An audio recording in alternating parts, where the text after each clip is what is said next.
Hello, welcome to the Palavela in Turin for the first day of our coverage of the 2010 World Figure Skating Championships. Simon Reed, Chris Howarth will be with you all week, and it should be some cracking week. All live here on British Eurosport and Eurosport International. But first, let me introduce our presenters, the Italian World Championships from 2001, Barbara Fusapoli, Maurizio Margaglio. Welcome to Torino. Benvenuti a Torino for this wonderful 2010 World Figure Skating Championship.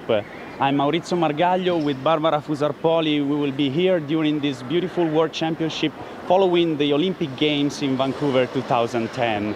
Barbara, I think we will see a beautiful kind of competition here in this beautiful arena. Great competition. We are starting with the ice dancing, compulsory dance, Golden Waltz. Maybe will be the last time that we will see the compulsories in the big event. The ICU is deciding in this month. So it will be very strong competition, just started, but we are here in Torino, the city of chocolate, the city of history, the city of 2006 Olympic Games, and we miss part of our heart here, Mauri?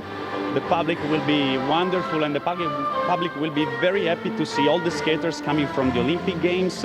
In ice dance we will have Moir and the American couple Davis White, as well as the Italian couple that we share, Faiella Scali, that can make an incredible, we hope, medal for Italy. That will be great for the audience.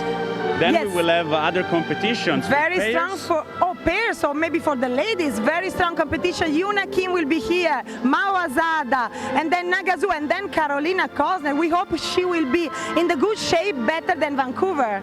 Yes, and in the men competition, we will have Takahashi. We will have all the young skaters fighting for the surprising medals here in Torino, because this will be a World Championship following the Vancouver, so will be the championship of the big surprises. Pairs tonight will start, yes? Yes, short program with big couples. Germans, Sashenko, Solkovi, and then Chinese, Pang Tong, and then Russians, Mukortova, Trankov, and then Smirnov. Will be very, very strong competition. I think the show will be nice, and we are here with Eurosport. We hope that you will enjoy with us all the World Championship here in Torino. Grazie. Ciao. Thanks very much to Barbara and to Maurizio, and good to see that their chemistry is still strong and a little different from the last time we saw it out on the ice, Chris. Absolutely, I was thinking exactly the same thing. They actually looked at each other. No daggers there. No one can ever forget the look that Barbara gave Maurizio when he made that mistake. I think it was in the original dance in the Olympics. Fantastic. Yeah, let's hope we're going to have a wonderful week. It certainly seems set up for that. And remember, the email address, will be very keen to get your emails right the way through the week to tell us what you're enjoying, what you think we're doing wrong, and generally having fun with it. The email address, skating.eurosport@yahoo.com. skating.eurosport@yahoo.com. But let's start with the dance competition. The compulsories, as they were saying, it's a very good chance this might be the last compulsory dance you'll see in World Championships.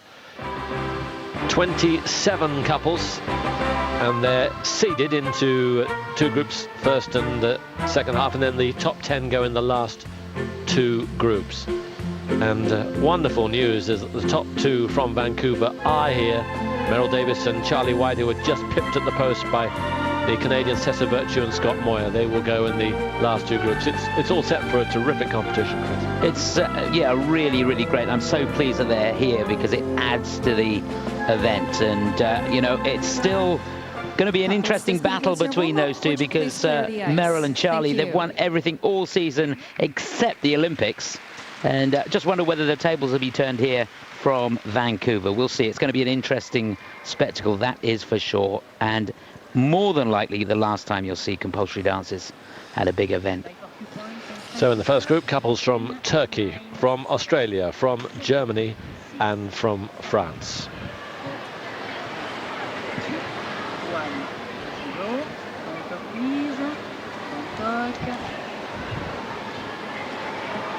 So first to go, the Turkish champions.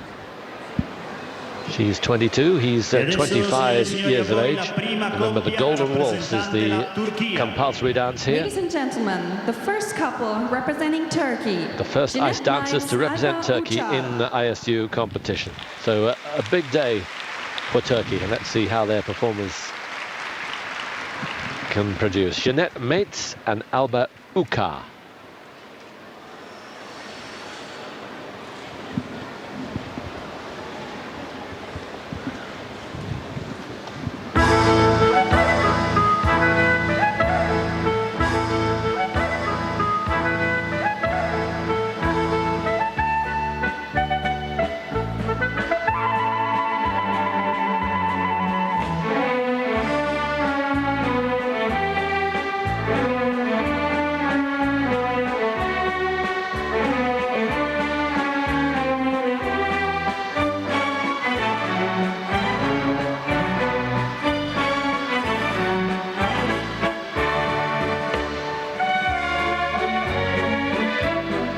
Good ice coverage. They're almost running out of room, but you can see they're going very slowly. This is without doubt one of the hardest compulsory dances.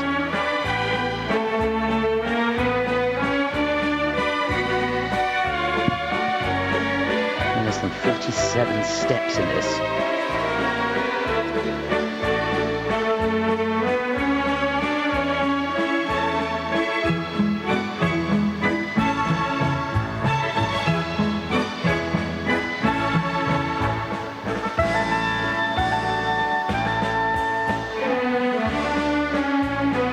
Starting their second sequence now.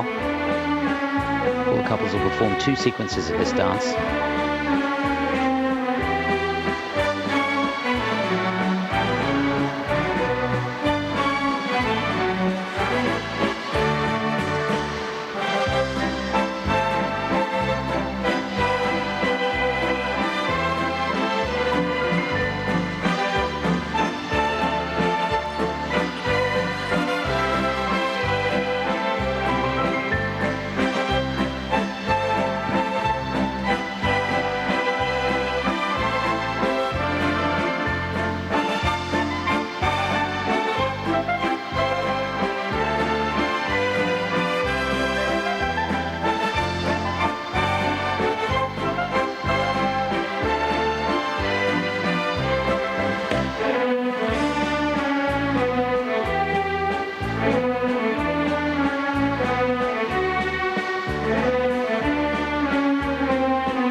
Well, there's a little bit of history there for Turkish ice dance. First time they've had ice dancers in a major competition. In fact, Alpa competed as a single skater last year in LA, finished in 35th place. So a rapid change of tack, and here he is with Jeanette. And no misdemeanors. Once or twice it looked a little precarious, but it was all right. Yeah, it was a tough skate for these two. It's a really, really difficult dance. And interestingly enough, they're coached by Natalia Dubova, who invented the dance along with Marina Klimova and Sergei Ponomarenko. And Sergei is the assistant technical specialist here. So you've got to do it right, that's for sure. And they were struggling with their speed across the ice. It's a dance that, although there's a lot of steps in it, you've got to get the rise and fall in the knee and really get the weight in the right place over the skate to generate any speed across the ice. And you felt sometimes they were skating into the wind. The turns a little slow, a little off the beat in places, but nevertheless, no major mistakes. We're going to see a lot more speed across the ice, a lot more extension through the turns there. She jumped the 3 turns a little bit, and that's something the judge is really looking for. Just a little over the toe rate. You see that spray of ice coming up, and that stops the momentum. There's that back 3, not too bad there. You've got to roll onto the, just under that back pillar. Judge is looking for good extension there. It's the headings which they define what they're looking for. Accuracy, placement, skating skills, timing, style, unison, and interpretation.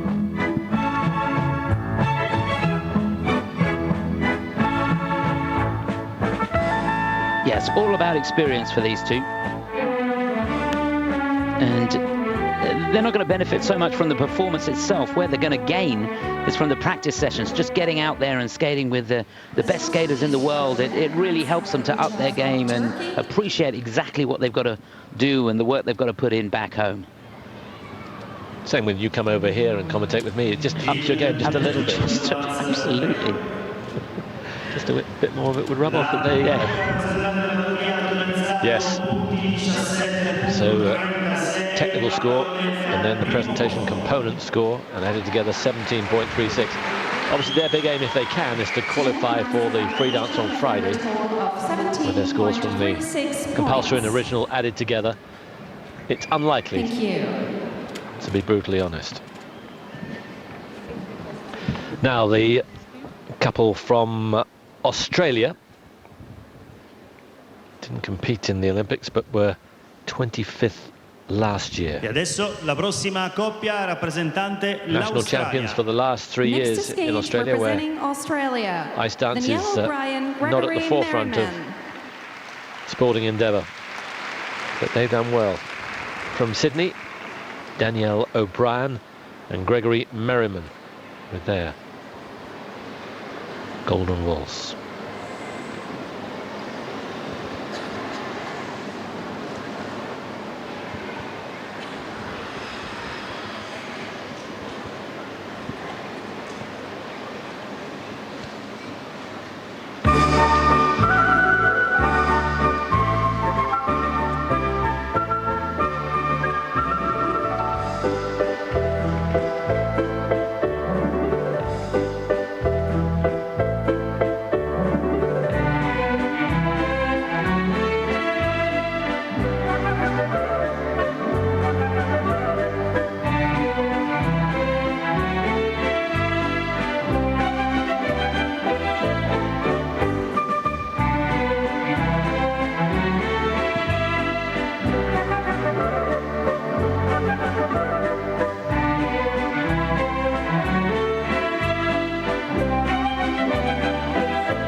Certainly a little sharper than the previous couple. Just need to open out the pattern a little bit more, make those loads a little bigger to enable them to generate more speed across the ice. Flat in places, could be better on that spread eagle position there.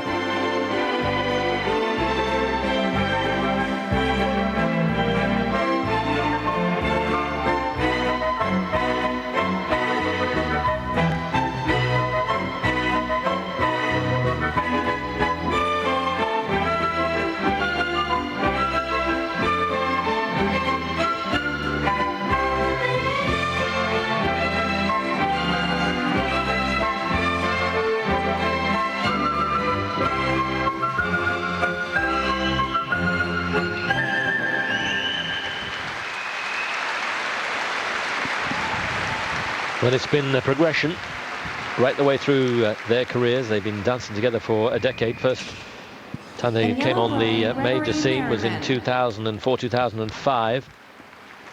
Couple of world championships. 27th in Gothenburg, 25th last year in LA. So looking if they can to make it into the top 20. O'Brien and Merriman from Australia. I think that's a tough draw, that dance, for them.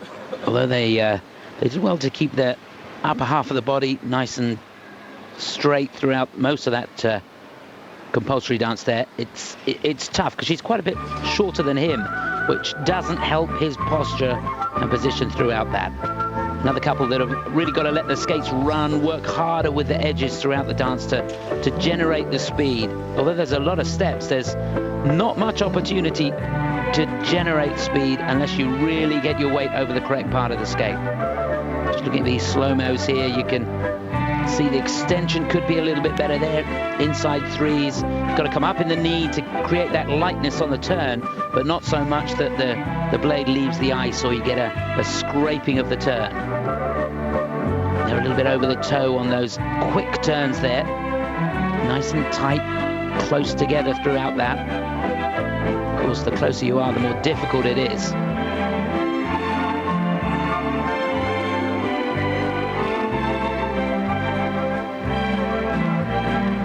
One of the newer compulsory dances with unusual moves in it, including a shoot the duck teapot position and that spread eagle in there as well that the man has to perform. Hi Mum, hi Andrew, if you actually got up to watch. Michael McDonald on the left there, who coaches them in Sydney, spending a lot of the time in Vancouver where Victor and Mikey Kratz. Victor, of course, a world ice dance champion back in 2003 with Shailin and Bourne. So they're going to move into first position above the Turks. From Australia are currently Question in is, first can they get into the top 20 after tomorrow and make it through to Friday? Thank you.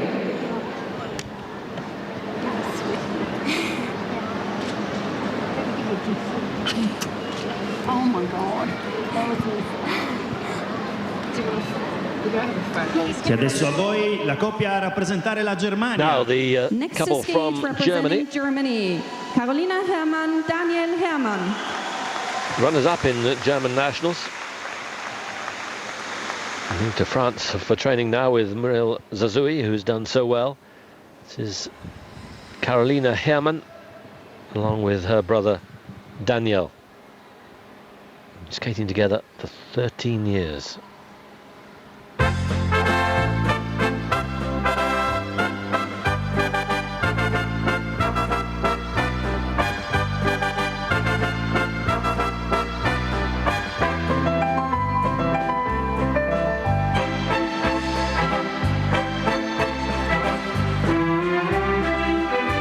Straight away you can see this is a different class. From the costume to the speed across the ice.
Really smooth.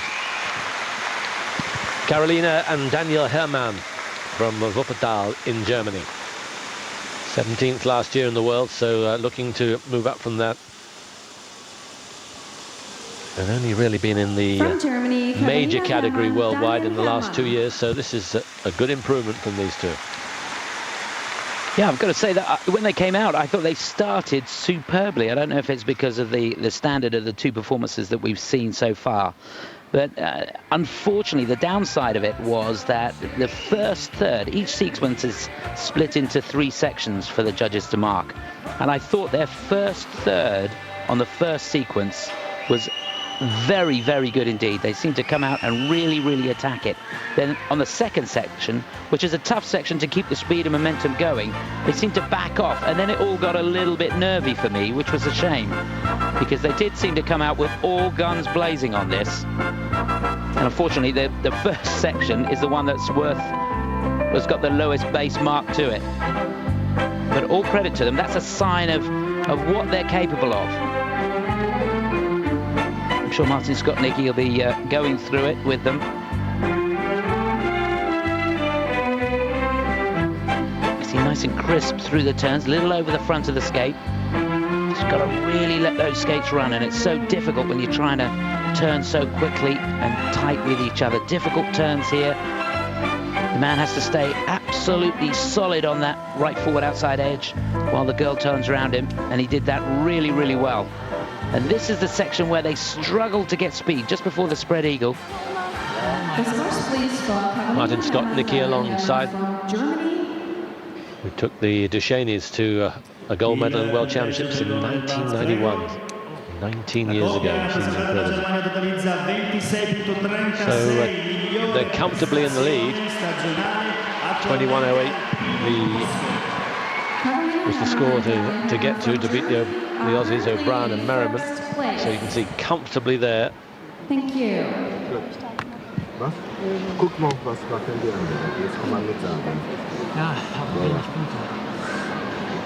The Germans in the lead from the Australians and the Turks, and last to go in this group. Next couple representing France. The French. Later on, of course, Natalie Pechelat and Fabien Borza have a real chance of a medal. Here are the couple who won nationals, Pechelat and Borza not competing. These two won French nationals. Pernell Caron and Lloyd Jones. Lloyd originally from Cardiff.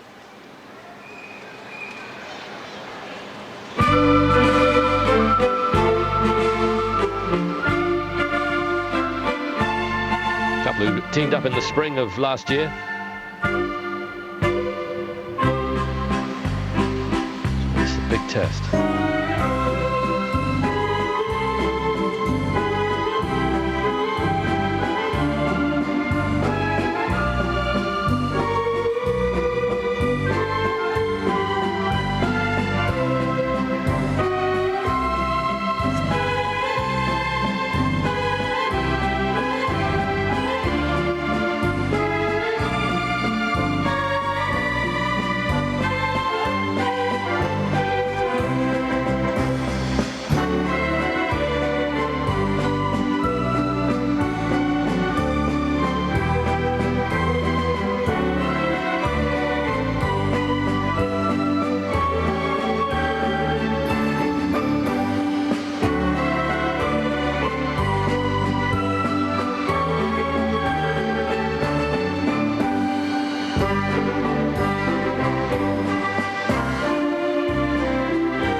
First sequence.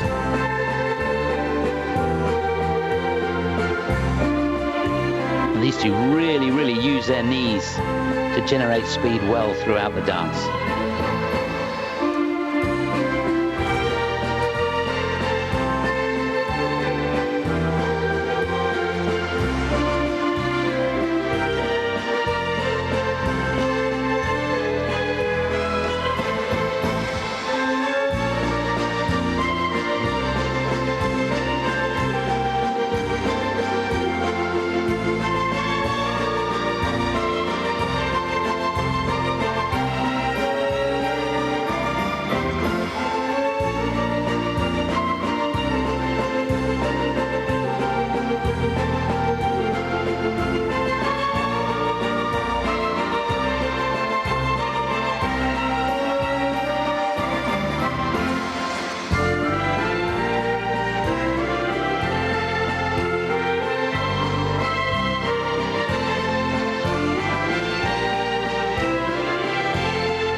Well, they've come a long way in just 12 months.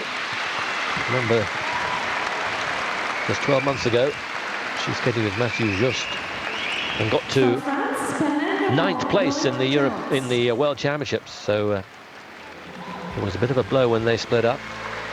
These two 12th in Europeans looking for a place in the top 20 here, and I'm pretty sure they're going to get it. Well, it certainly looked good, that.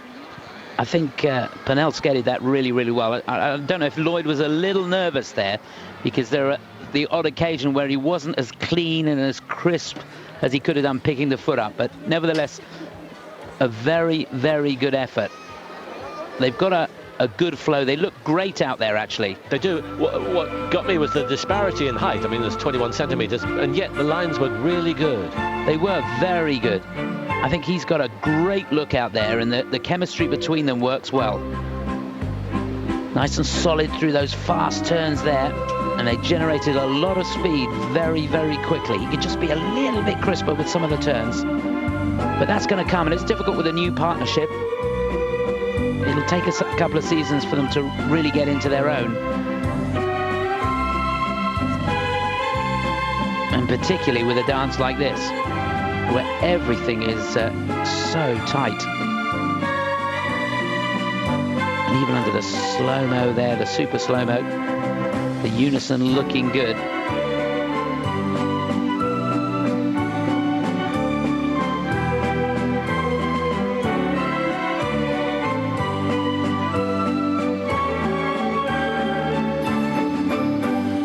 She's nice and crisp on that back turn.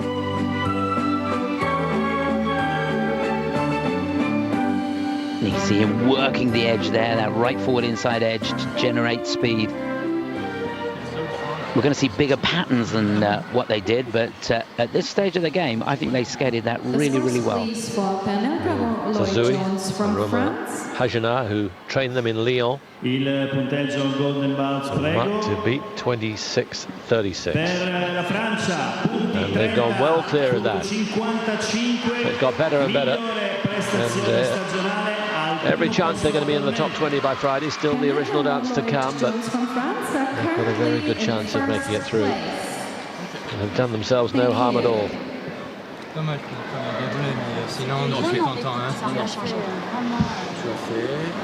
they do seem pretty happy. Yeah, early days for them in their career, and they're getting better and better, that's the thing. So it is Penel Caron and Lloyd Jones who lead at the moment. We'll take a break and they'll be back with us for the second. Welcome back. So it's the French in the lead. The Germans are second, and we can talk to them right now. First time in Italy for the World Figure Skating Championships. How was the crowd? How was your performance? We are pretty lucky with our performance. I think we did a pretty good skate for us, and there were lots of people in the ice ring, and yeah, there were some enthusiasm in the air. Carolina, how was the skate? How is the skate with your brother? I think we both fit together very well, and I enjoy skating with him, and I hope he thinks the same.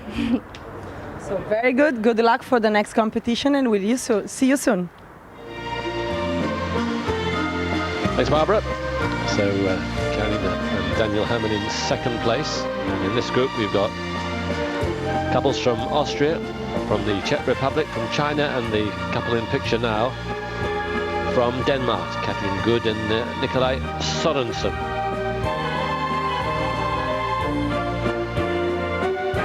She's 19, he's 21. Danish national champions. Big for them in their first World Championships. They were 21st in the Europeans. And coach Matthew Gates alongside, who trains them in Copenhagen and also in the USA. Gentleman originally from Canada, from Ottawa, but now based in Denmark.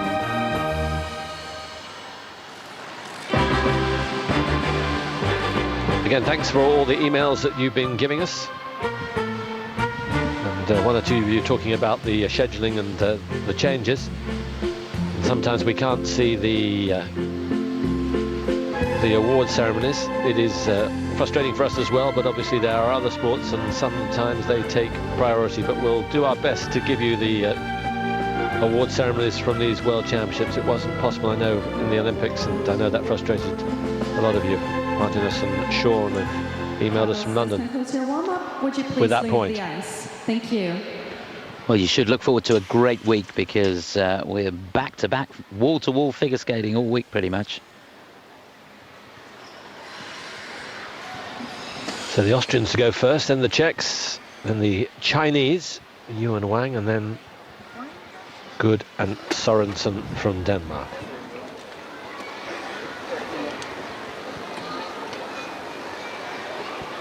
There'll be one more group after this, and then we go into the higher seeded couples.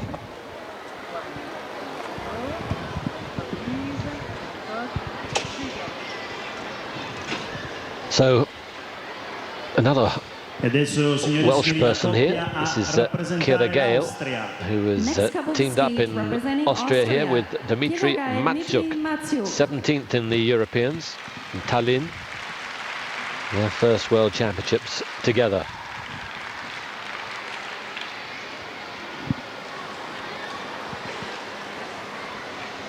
Austrian national champions.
First sequence from these two, nice and tight through the chop-tour section at the end of that first sequence.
Kira Gale with Dmitry Matsyuk for Austria.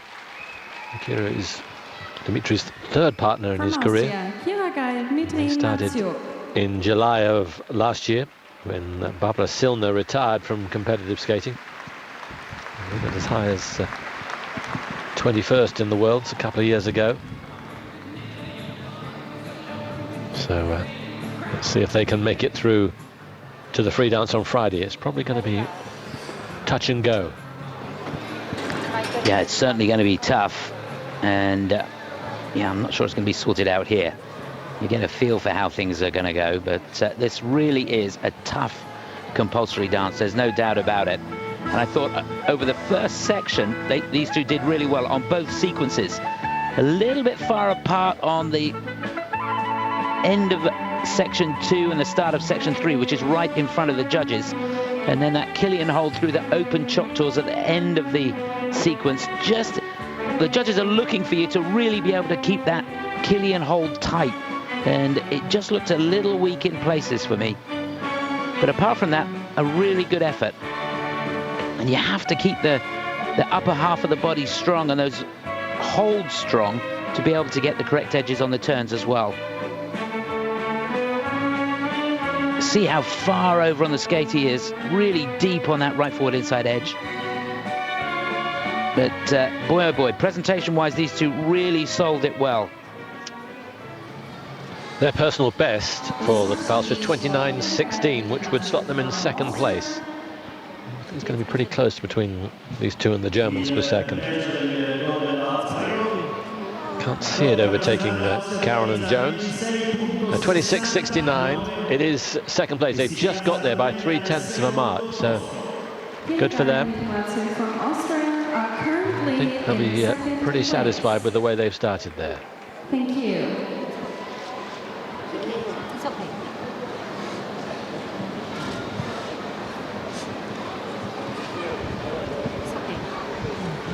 So they're couple number 5 of the 27 we're going to have through today. So hope you'll be with us for most of this, and don't forget the pair short program tonight. The next couple representing the Czech Republic. Now the number 2 is in the Czech Republic. They were 21st in the World Championships last year. They can go one better here. Lucy Myslivakova and Matej Novak.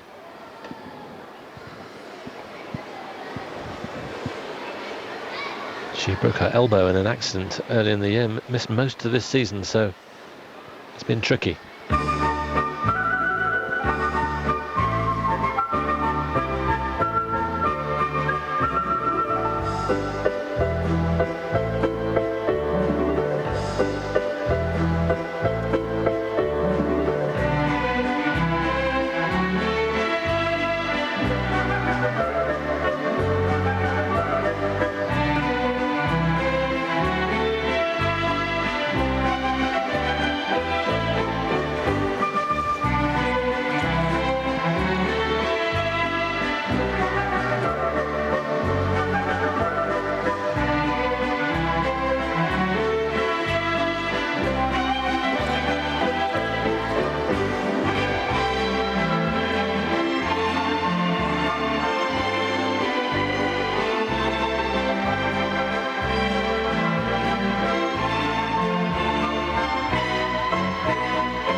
Good to see the Palavela starting to fill up now. Nearly 50,000 seats have been sold for the week, and the free dance is a sellout on Friday. Can't get a ticket for love or money. From the Czech Republic, Lucy Myslivakova and Matej Novak. Obviously it's been a tricky year for them with her broken elbow and the lack of training time. How do you think they did, Chris? Not too bad at all. I was talking about the use of the knees earlier on. You really got to use your knees in this dance to generate any momentum across the ice.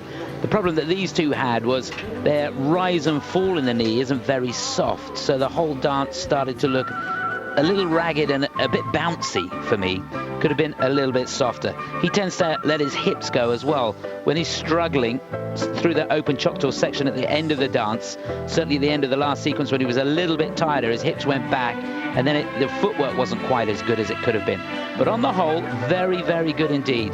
They've got a good look, these two. They've got great presence across the ice, and even though they were a little bit jerky with the knee movement, the fact that they were using the knees generated good speed, which gave them nice ice coverage. So viewers at home who don't know skating might be a bit confused. It's just over 2 minutes of skating. I mean, it doesn't look that demanding, but it's so precise. The muscles are really taut. Well, it's just, they've got to create this pattern on the ice within those 47 steps. And everywhere you possibly can, you've got to get the maximum amount of push that you possibly can, and to keep your body rigid and hold the correct position throughout the dance is physically demanding. It's not as demanding as the free program will be, but it's still pretty tough to do it. Two identical patterns. Particularly if your training has been truncated, which it has for these two. So they're going to move into second place. That's good news for them. In second place. So it's the French couple, Karen and Jones, who lead. And Myslivikova and Novak in second place for the Czechs.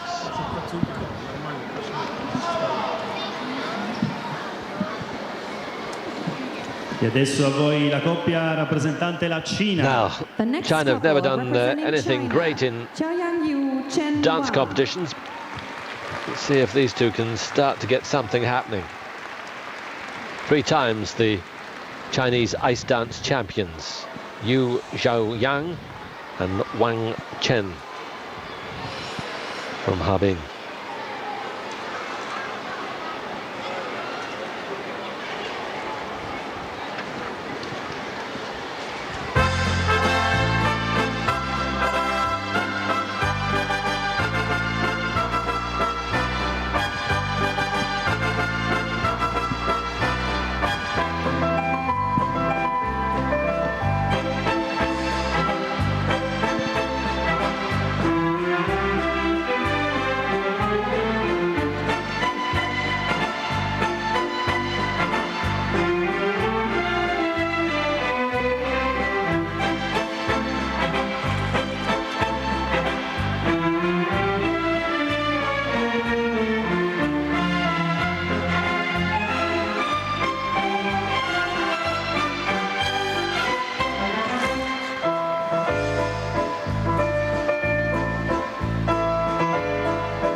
That was fine. It's strange, the Chinese have never had a breakthrough in ice dance. It's just a question of culture, I guess. It's been so good in all the other disciplines, absolutely dominated the pairs competition, of course, in Vancouver. But no real progress in dance. You wonder if it's a cultural thing, don't you? I mean, technically, they know how to teach people to skate and to get the maximum out of the skate. But when I was watching these two, I just felt there was a real lack of flow there, almost as if they've got the wrong choice of blade on. It was as if they were skating into the wind all the time. And particularly the start of the second section, where he has to stand on a right forward outside edge and get back into the far corner, the corner to the left-hand side of the judges there, and he couldn't make it both times. Now, sometimes that can be because there's a little nick on the blades aren't as clean as they normally would be, but they certainly seem to not run as well as they should do. Which is a shame, because they do look good, these two. And through the last 20 years, the Chinese have had coaches going there, trying to get things happening. Natalia Dubova has been involved in the choreography of this program, for example. Still waiting for liftoff. I'm not sure they're going to get liftoff here today, even though it was certainly a very good effort.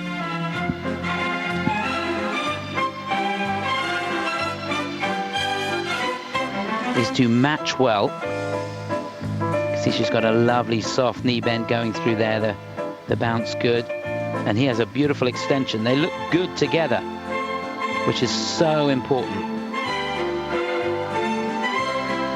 Just every now and then the transitions from one hold to the next, and there are many changes of hold throughout this dance, just looked a little untidy, could have been a bit smoother and softer. And it's all those little points of detail that sort out the men from the boys. Look happy enough with what they've done. We'll be happy now. Not bad. 28.42. It puts them in second place. I must say I'm a little surprised, but that's good for Yu and Wang. So every chance of making it through. Thank you. To Friday. Remember the marks from the compulsories today and tomorrow, the original dance. They're added together, the top 20 making it through to the free dance on Friday night. Representing Denmark, Caitlin Good, Nikolai Sorensen. So here's the young lady from Canada now skating for Denmark. Caitlin Good, just 19 years of age, alongside 21-year-old Nikolai Sorensen. It's their first World Championships, 21st in Tallinn. He's been round the block as Nikolai. It's his fourth partner, Caitlin. Still only 21 years of age.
Caitlin Good and Nikolai Sorensen from Denmark.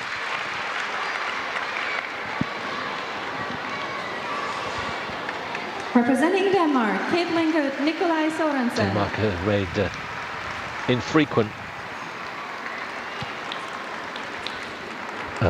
appearances in the ice dance. They've done in men's and ladies competition and very occasionally in pairs, but not in ice dance, so new ground for these two. Their first world champs. Yeah, again, great experience for them. I've got to say, though, I don't think these two match at all. I think that she's got that beautiful Canadian style, that natural flow, and there were points through that where I was thinking, come on, Nikolai, just work a little bit harder there. That the extension he could have done more with, use the upper half of the body a little bit more and been stronger with that, got down in the knee more, and I just think her ability is way more than his. And I know it's a harsh thing to say, but that's the honest truth. Towards the end of the dance, the Choctaw section, she was doing nice Choctaws. He was in danger of doing Mohawks, which are much easier, and basically turning on the wrong edges. So it'll be really, really interesting to see what the judges do with this. They had a dicey moment at the start of the second sequence on those tight 3 turns where their feet just clinked together, and they could have easily gone down at that point.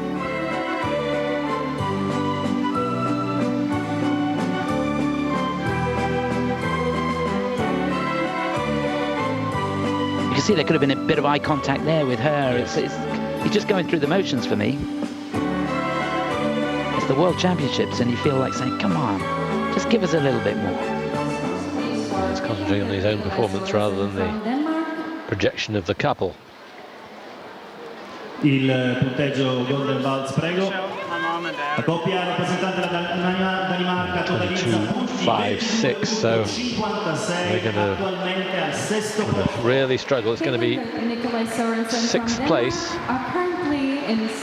just above the Australians, behind the Germans. They are probably not going to make it through to Friday, but maybe they can make amends tomorrow in the original dance. 11 minutes, 1 p.m. and 11 We'll be minutes. taking a break shortly because it is now the first ice resurface. There are 2 ice resurfaces, but that's the situation at the moment. Penel Caron and Lloyd Jones lead for France. Yuan Wang second for China.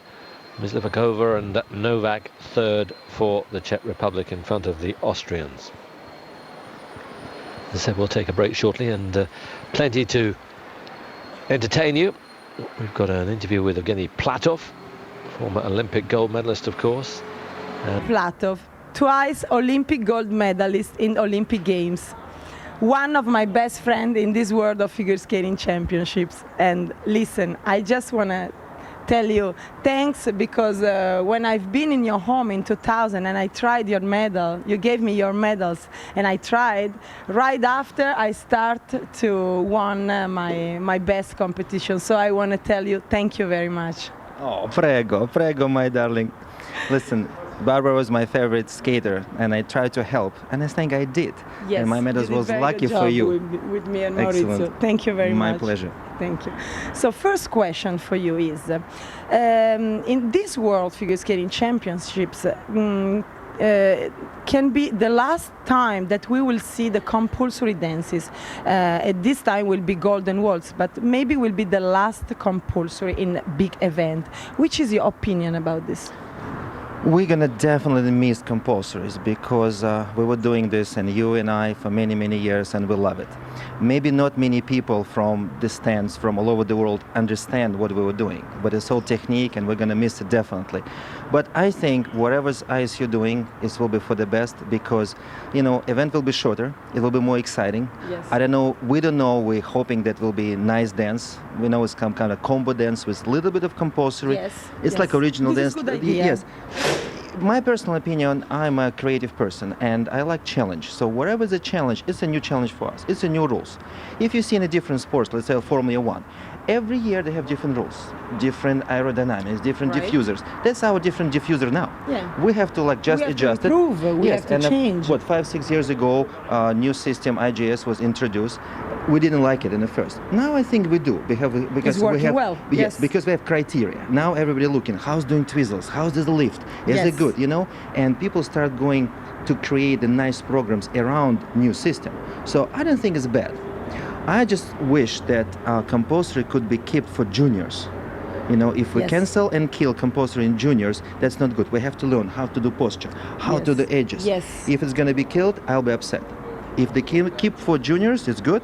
But for seniors, new stuff, it's good. It's good. I like it. Juniors born with this new system. Yes, and actually younger people doing much better in new system. Than because senior. the senior, yes, for the twizzles we know, this and stuff, we yes. know. And we know. Listen, many skaters are telling us that they are very tired in the end of this Olympic season. How was your Olympic season, and how is to be the work for the Olympic season? You mean for this season? For the Olympic season. For the Olympic season, for myself personally, it was always difficult because when you finish Olympics, and plus if you get gold or silver or bronze medal, it's very difficult to go to Worlds because Olympics is so big. It's more than 5,000 outlets there. We have only like hundreds here. So to go into Worlds, it's very, very difficult because it's smaller. Yes. And you want to go there, but you know, Olympics is so big, you come in here, it's like, it's so small, and like, oh no, it's one more competition, and it's the last competition of the season. It's end of March, the spring already there, you're already thinking about new programs, so it's very difficult mentally. Yes. But at the new stage, you know, and this season, it is long. But I think Vancouver was great Olympics, because accommodations was great, I love the village, many things was good, except the weather. And then coming to Torino, it's a good thing, because Torino was 2006 Olympics. So going from one Olympic event to another Olympic event, I think everybody excited to see this ring. So, how will be the podium? I know, we know the first and second places here, and you know, the third place we have several couples. Yes. We have Italians. Yes. We have French. And we have? We have my British team. Yes. So good we luck. have Russians. So I don't know. Good luck. So good luck, and you. thank you very much to Evgeni Platov. Mille grazie. Thanks to Barbara and to Evgeni, and of course very good luck to his British team, Sinead and John Kerr, who, as I said, are in the penultimate group. And they'll be going at around British time 1:50.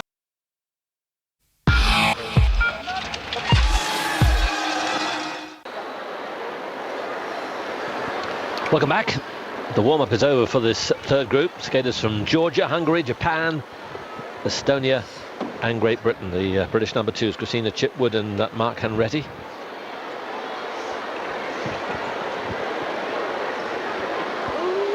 Thanks for all the emails. One interesting one from Seth, who says, so when are you going to see you two commentators out on the ice together?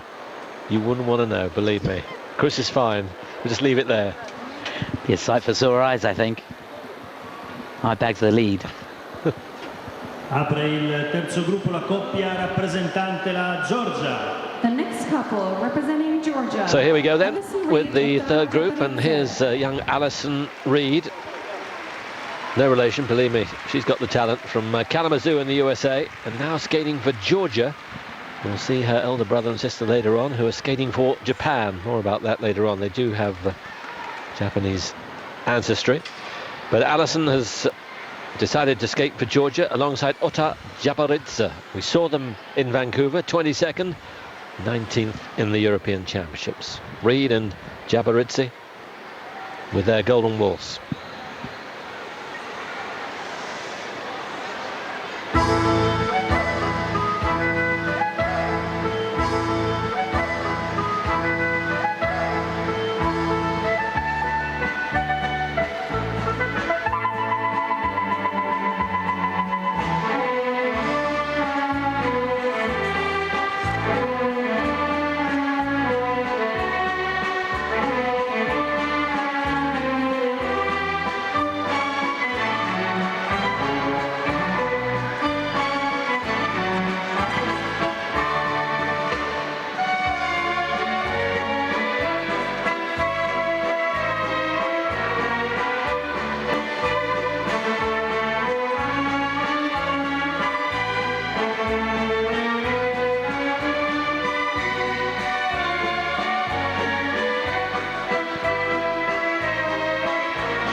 No doubt about it, this dance really does sort out who's got the good skating technique.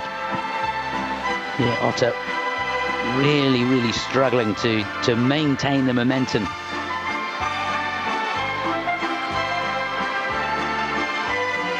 He's done well on this second sequence, but it's all a little bit ragged. Yeah, through those choctaws.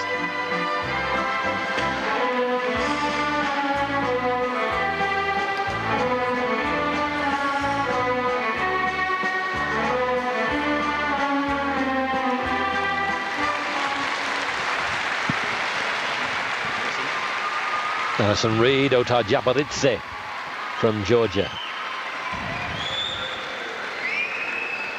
Couple in their first season together. Representing Georgia, only 15. It's barely credible, and she really has put a fine performance. But you notice one or two flaws in Otar. Yeah, I think Alison looked really smooth. There's so many good drills you can do that can help you with this dance, and Otar really needs to work on his edge quality to be able to skate that dance better. All the way through it, it looked to me as though he was struggling. He did well with the upper half of the body because it's not difficult when you're fighting with the skates and fighting with the edges, but he did well to try and sell her and keep the thing going as well as he did. Evgeni Platov, who we were talking to just a few minutes ago, is their coach in Mount Laurel in the USA. Well, he'll know exactly what Otar needs to do to improve on this. And it's a dance that is difficult for the guy. They're nice and strong there. He's using the knees well, not too much bounce in it. It's got a nice smoothness to it. It's that second section that catches everybody out. So difficult to keep the momentum going. There's quite a lot of turns in the first section. And then for the guy, the top end of the rink, there's a lot of edge work. And if you haven't got the momentum going into the top end, it's so difficult to keep the dance going. So he jumped the 3-turn there. Like having kids, love you. Hi, Dad. From Georgia.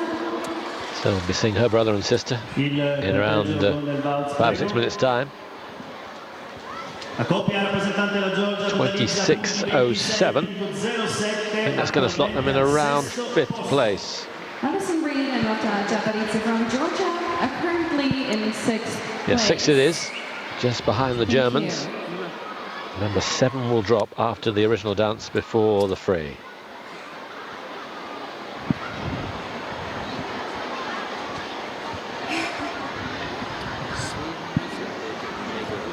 Adesso è il momento della coppia rappresentante l'Ungheria. Champions of Hungary for the last 2 years. And she really does cut a commanding figure. 13th in the Olympics, 10th in the Europeans, had a really good Olympics though. And just a sneak of a chance of a top 10 place for these two. Nora Hoffman and Maxim Zabozin for Hungary. And the personal best will take them top of the pile. That's the place they're looking for now, above the French who lead at the moment.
Well, for me, that's the best first sequence that we've seen. Let's hope they can keep it going through this second sequence now.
Top notch.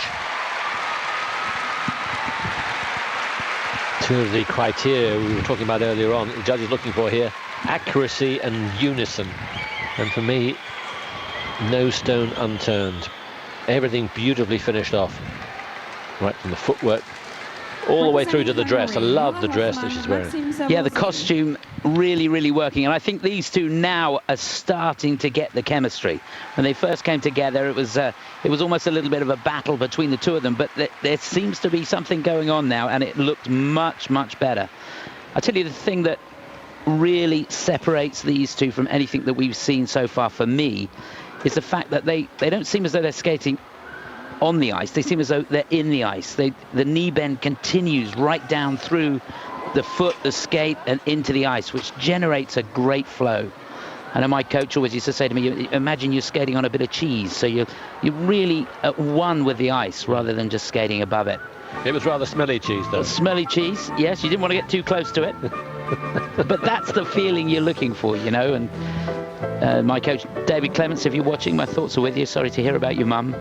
And yeah, all the best. Great guy. And he survived coaching you. He did. Anybody who can do that has got to be a special person, and he is. But yeah, I really, really enjoyed that. And certainly Nora, for me, is one of the best ice dancers out there. She really, really has a lovely natural talent. Just beautiful flow. And I definitely think that Maxim has improved. I think technically he's really, really good, but she's bringing out the best of him. This is a partnership that could fly over the next 4 years. Remember, so many will be turning professional after this Olympic cycle. Some have come here, most of them, or the top two have come, one or two haven't. Il punteggio Golden Waltz, prego. Next year could be a huge leap up for these two. Top 10 place is not beyond the realms of possibility. 31.47, that will do. Just below their best ever compulsory score, but it is the leader so far. They move in front of the French. So now it's Hungary first, France second, China third.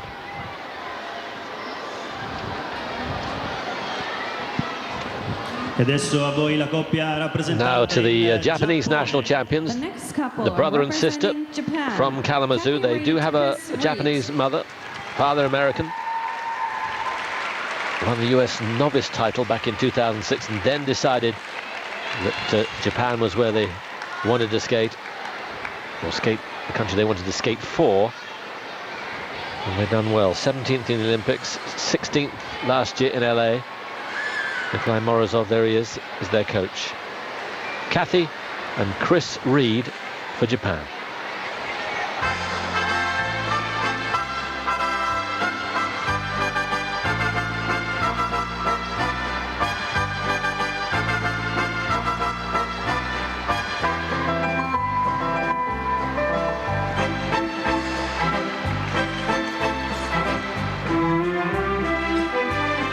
Oh, what a shame.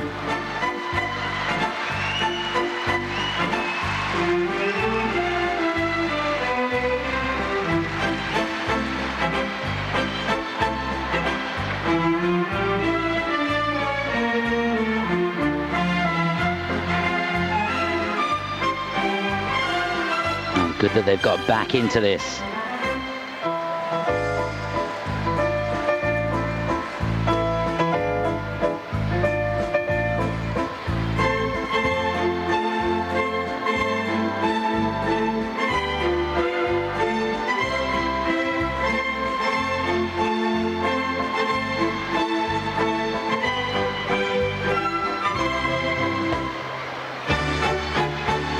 Well, that's a real pity because they've done very, very well on the second two sections.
Well, that's a performance of real character.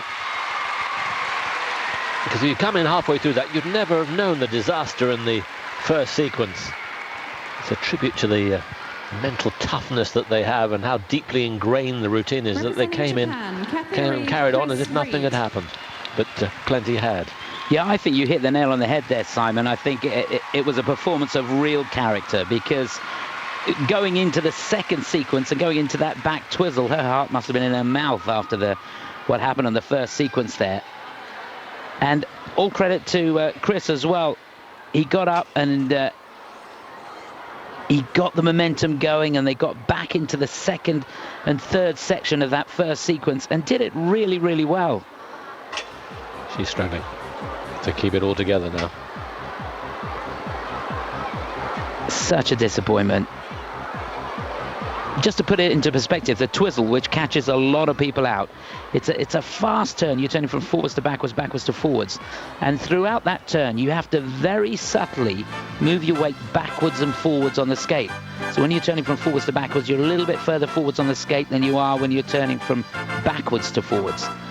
So there's a lot going on while you're turning there, and it's not something you're actually conscious of or you think of, but it can catch you out. And she looked as though she got a little bit too much outside edge on that left foot, actually. Sometimes if you get over too far, your boot can hit the ice, and that can make the skate slide away from you. Nikolai Morozov looking on intensely there. Boot so close. Yeah, I'd love to see a real close-up of that fall, just to see exactly what happened. That was the twizzle the second time round. But I think she may well have got just a bit too much outside edge, and the edge of the boot hit the ice, and then there's nothing you can do because you lose all grip. Poor old Chris trying to keep the thing going went down as well. So that's going to hurt them for sure. 2 deductions there because they both went down. 24.78. That's not good at all. Japan are currently in 8th place. Yes, 8th place. Just above the Danes. That's not where they wanted to be, but they've got tomorrow to fight back, and who knows, they could make it still through to the free dance on Friday evening. Now the couple from Estonia, 13th in the Europeans, 20th last year in the Worlds in LA.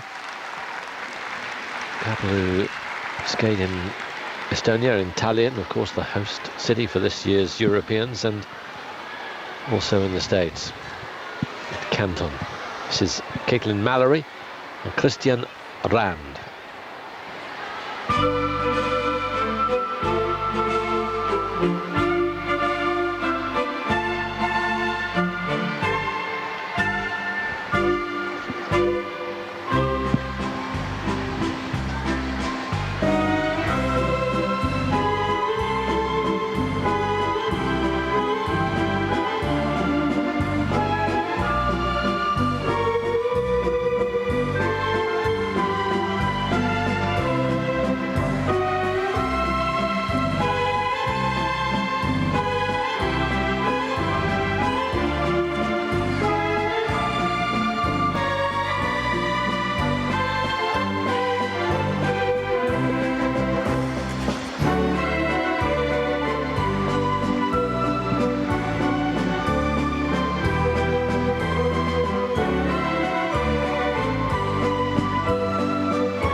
Caitlin Mallory and Christian Rand from Estonia. Their second year together, won Estonian national championships and did well, finished 13th in Tallinn. Didn't go to the Olympics. Best they've done in Worlds was their first appearance last year, 20th. And of course 20th is a crucial place to be. Top 20 qualify from the original dance to the free. Not a great start for them, and I think when the draw was made for the compulsory dance here at the World Championships, I think these two would have been a little worried looking at that. Another couple that have really got to work on the technique of getting speed, generating speed from the edges. Lots and lots of edge work needed, because you could see in places through that they almost came to a standstill, particularly at both ends of the rink. Very difficult, this dance at the far end, the end of the first section, where the guy has to just stand and let the skates run. And then through those open chock tools at the end as well, he really struggled to maintain any sort of momentum. But watching the slow-mos here, they look really, really good. There's a good chemistry between them. They're nice and tight. I thought the positions with the upper half of the body, on the whole, not bad at all. Technically through the turns, they didn't look too bad. There was a dicey moment. His weight went a little bit far forwards. Always dangerous when you've got when the girl's got a skirt on that long. She goes down in the knee too much and your skate gets too close. There's a danger that you can catch the skirt, and that almost happened there. But not when the guy's got a skirt on. No. I nearly got myself in trouble. You did. And thanks for pointing that out, Simon. We could have sailed right over that, but no. We don't need to know your personal habits. Mallory, Christian Rand from Estonia. Mallory and Rand then. Are they going to get into the top 20? La coppia estone totalizza punti 26-62, attualmente sesto posto. Top three groups still to go. Sixth place, it doesn't look good. Sixth place. Thank you. Just in front of the Georgians, Alison Reid and Ota Jabaridze. Now the couple from Britain, third in British Nationals, their first time at World Championships, Christina Chitwood and Mark Henretti. The last couple in this group representing Great Britain, Christina Chitwood, Mark Henretti. And, a few Brits have made the trip. Good to hear them supporting these two.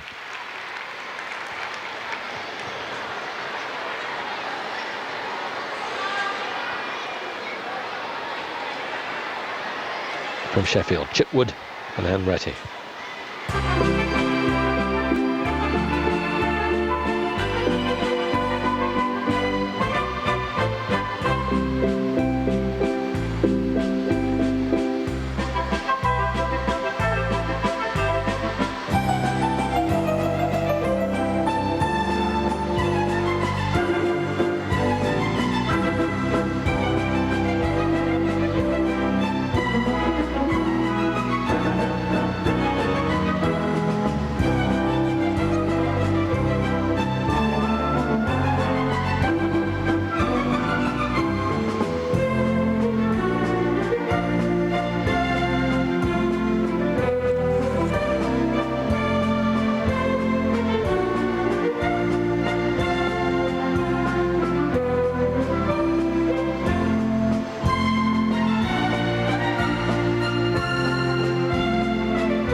recovery there from Mark. He's got to wait a little bit far forwards.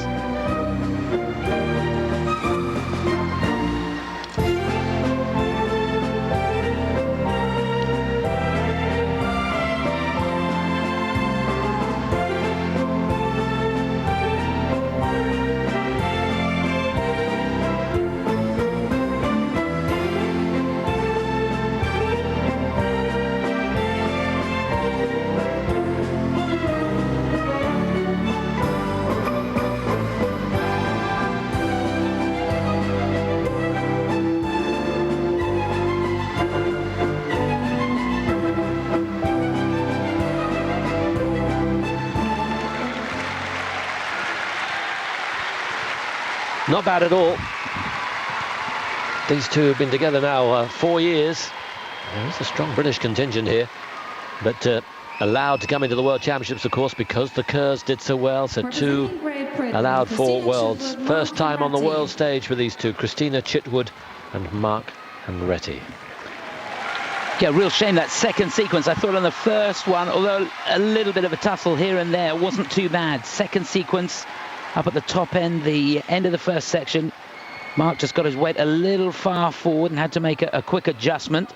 And that really affected, that was probably one of the worst places that could happen, because that affected the momentum into that section around the top end. And they ran out of steam a little bit there. Jimmy Young, great to see him back at a World Championships. Great guy. Yes, used to coach Barbara and Slater. He did indeed. Yeah, super guy, now working up in Sheffield. Went to the States for a while and then decided to come back to Great Britain. These two are going to gain so much from skating here. And you can see he's got a great posture, upper half of the body working really well there. Nice through the turns. Technically the footwork not too bad. Just lacked in speed a little bit. Don't know if they're going to catch that moment where he just had a little stutter.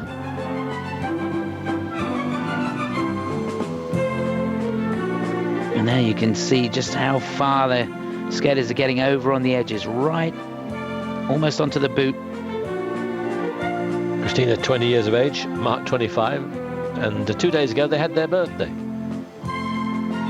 On the same day, amazing. And, hopefully they can continue with the same kind of unison through their skating careers. Yeah, they're a talented couple, there's no doubt about that, and they've got a great presence out there on the ice. They look good. They work well together, good chemistry between them. She's got personality to burn. Jimmy smiling, as always. Il punteggio del Golden Waltz, prego. So let's see where they'll slot in. 24.70. It's going to be 10th place. So don't think they're going to make it through. Let's see what they do with the original dance. But they should be very happy with what they've achieved in their first World Championships. Yeah, and it's going to get better for them. I think when you look at the placings, there's not much in between as far as points go, is there? No. And here's confirmation. Yes, the first two are way out ahead. Hoffman and Zabazin for Hungary, and then Karen and Jones. There you have it. Very, very close. Around 6th, 7th, 8th, 9th, 10th spot. So they could well move up. Yeah, hopefully we're going to see some movement there on the original. So now we move into the top 15 in seedings.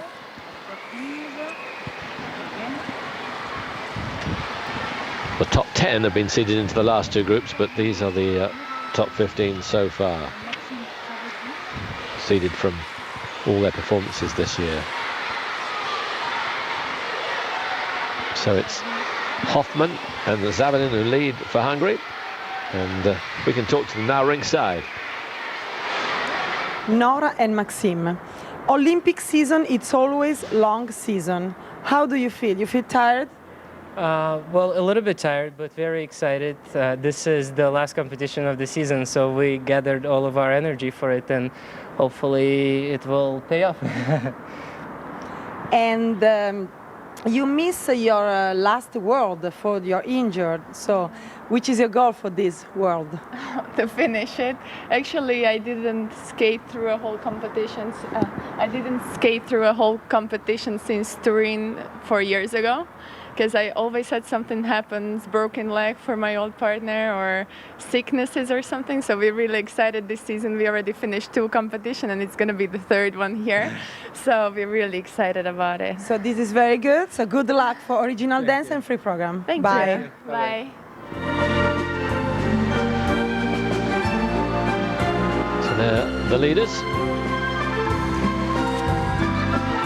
Here we have Zadorozhnik and Vavilov for Ukraine, who will be the second to go after Bobrova and Solovyev of Russia. So let's get us from Russia, Ukraine, and a wonderful dress. Then the Americans, Kimberly Navarro and Brent Clement. Last to go, Katerina Rubleva and Ivan Schaefer. Skaters ranked between 11th and 14th place. There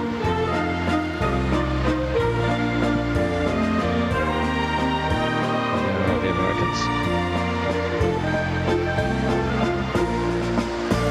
Ice dance in the US has really had a resurgence over the last few years, and that's obviously going to continue. The successes in Vancouver, Benjamin and Tanith set the ice dance world alight in the States, and they're really benefiting from that. There's much more depth now. Just speaking personally, Tanith Belbin will be a severe loss. Yes. But there you go. I wonder why.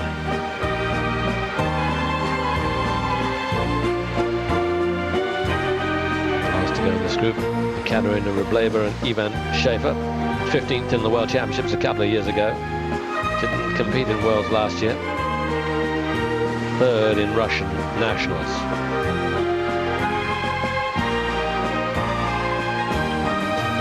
Marina and Shabalin are not competing here. World champions last year, of course, in LA, so the Russian number one's not in the frame here. Do have a chance of a medal with Yana Kuklova and Sergei Novitsky. They're going to have to battle hard.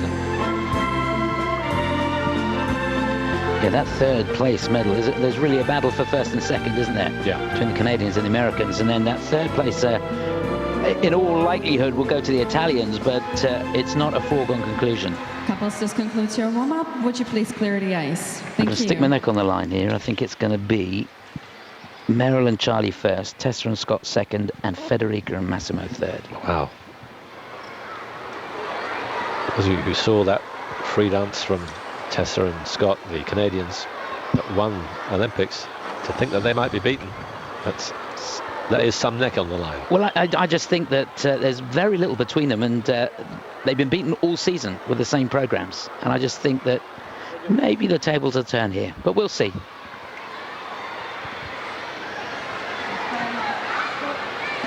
Ad aprire il quarto gruppo, la coppia rappresentante la Russia. The next couple representing the Russian Federation, Yekaterina Bobrova, Dmitry So here Solovyev. are the first couple in this 4th group from Russia, 2nd in Russian National Championships. Katerina Bobrova, who'll be 20 on Sunday, she's 19, and 20-year-old Dmitry Solovyev. 15th in Vancouver, 9th in Tallinn.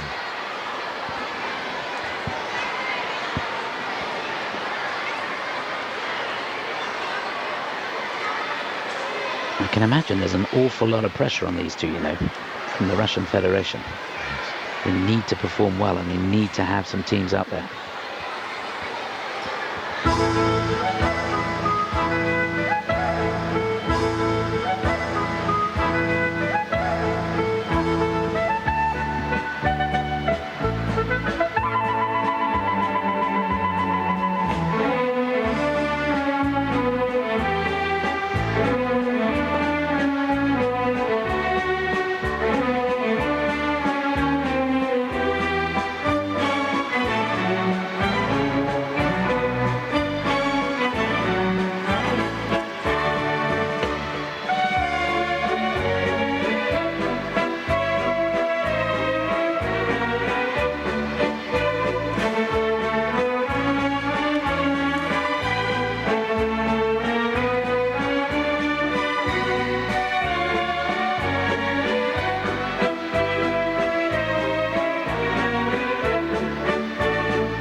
Very smooth. I wonder if they feel the pressure. The Russians, remember, From the Russian got a lot of stick back home from their performance in Vancouver. No gold medals. First time that's happened for donkey's years. So they need to step it up here. Can these two do a job for them? Bobrova and Solovyev. Yeah, there are all kinds of commotion going on in the Russian Federation. I know the president of the Russian Federation was called to Moscow and had to answer at the highest level. And there was talk of him losing his position. And to be honest, he's been there for years. He's been so successful. But there is pressure on these skaters. There's no doubt about that. And I felt that a little bit there. I thought that they really attacked it, and perhaps too much, because it almost lost the waltz feel. There was no doubt they were, giving it absolutely everything. But it's a very fine line when you're doing a waltz. Almost had a folk feel to it for me. Technically, these two are very strong. Just look how close they are through there. Those quick turns right at the beginning of the dance. Very difficult to maintain the momentum across the ice, but they did that well. She goes into the cross behind there and the quick twizzle.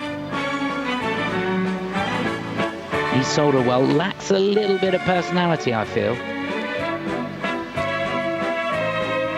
A little bit too much focus, perhaps, on his game. Could project out a little bit more, and certainly project to her. A couple have got together 10 years ago, and in their first competition at Junior Worlds they won it. So the world seemed to be their oyster, but it hasn't really happened for one reason or another. And as Chris has been pointing out, the Russian Federation hoping that all changes here in Turin. Have been at Worlds once before in Gothenburg in 2008. They were 13th then, so they'll be looking to be the leaders now. Are they going to be? 31-47, the marks for Hoffman and Zabazin, and they've just done it.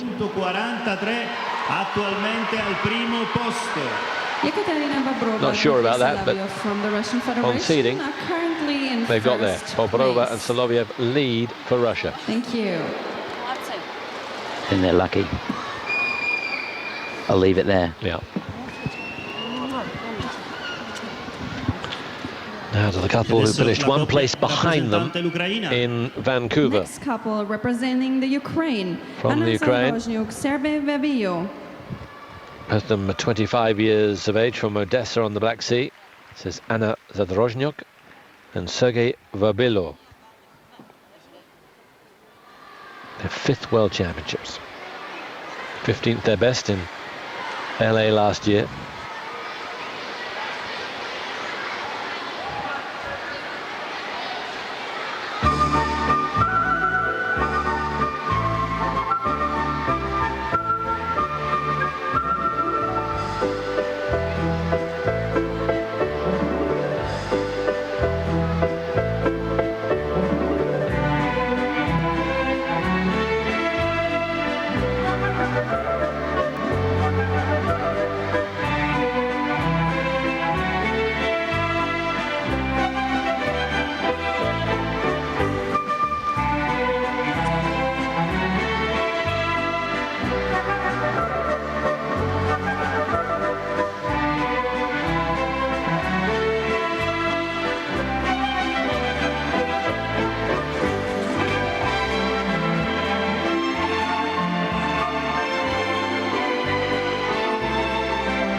Zadorozhnyk and Verbilo for Ukraine.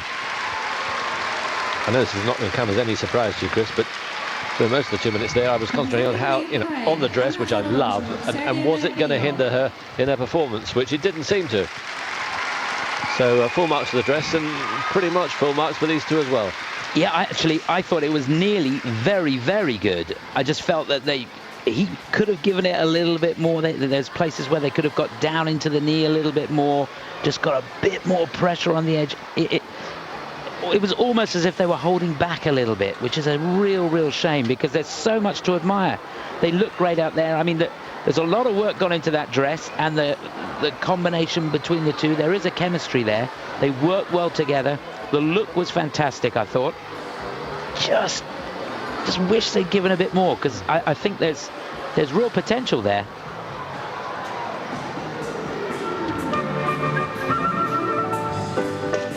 She looked $1 million right from the off. And here, before we get into the technical bit, I thought he sold it really well.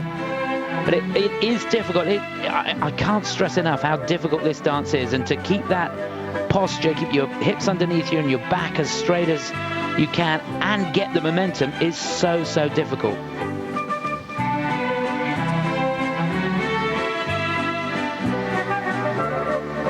Lovely shots of these turns, and you can see the unison between them. Very good.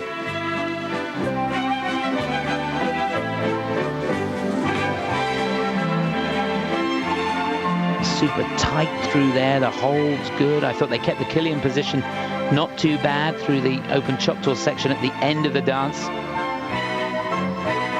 A lot of the technical stuff done very well.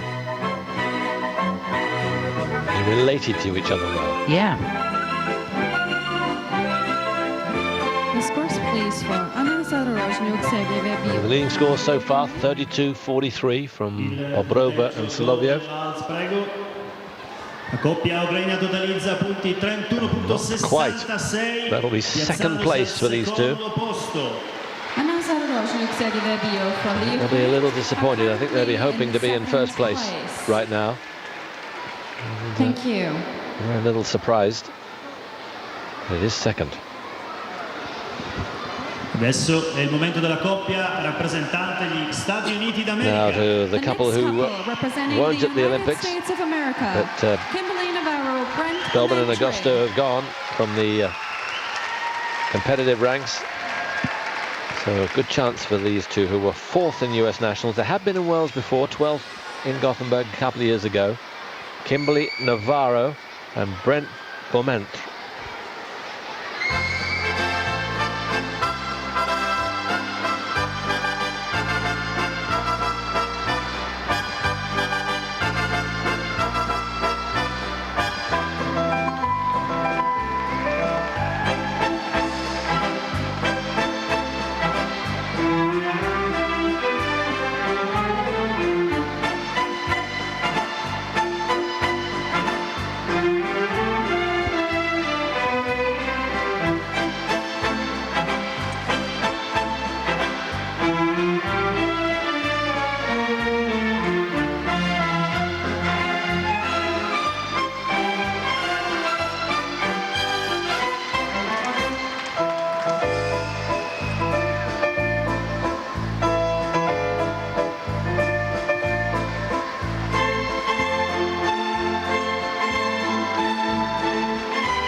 It's rather odd, isn't it, that they take the place of Belbin and Augusto, and in comes Kimberly, who From the United States of America, very similar Kimberly in look. Navarro, Brent There'll never be another Clementry. tennis Belbin for me, but a similar style, a similar look out there on the ice. Navarro and Clementry.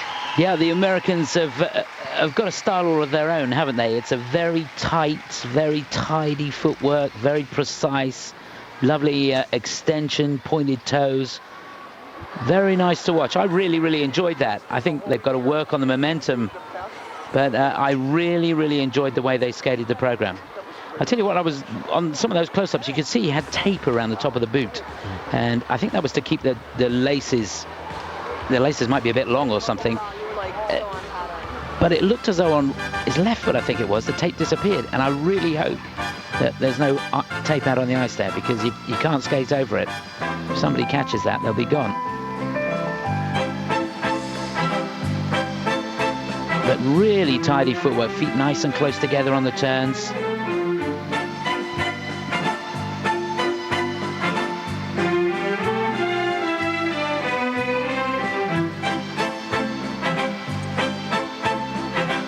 Very precise.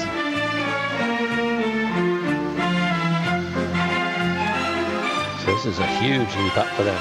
Remember, 4th place they were in American Nationals. I wouldn't have thought then that they would be here in Turin at the Worlds.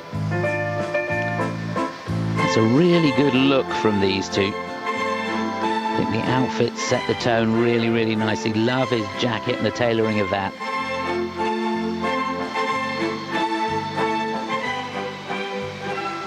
And it's all about chemistry, and there's plenty of chemistry there. From the United States of America. So let's see. Russians still lead, 32-43. La coppia statunitense registra They still lead. punteggio della stagione 31. Very close at the top there. E si piazza al quarto posto. It's a good score, that. I think they'd be pleased with it. Yes, they're close. I mean, they're are currently in 4th place. just over a tenth away from a mark from the lead, but they're in 4th place, so anything could happen. Adesso è il momento della coppia rappresentante la Russia. The next couple, So last to go in this group Federation, from Russia, Ivan 3rd Sheffer. place in Russian Nationals. The compatriots lead at the moment, but these two will be hoping to overtake that. From Moscow, Ekaterina Rubleva and Ivan Sheffer.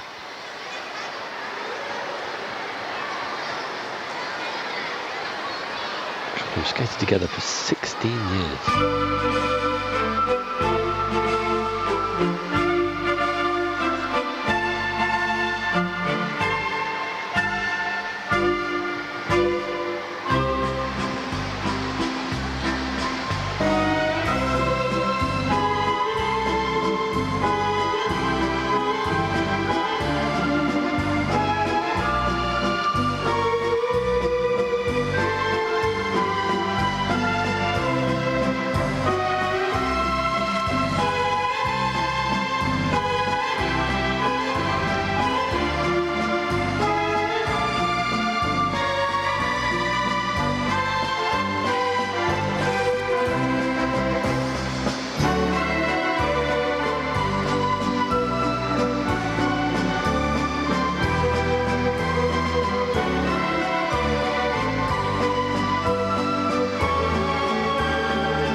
Super ice coverage from these two, and really strong in the upper half of the body throughout that first sequence.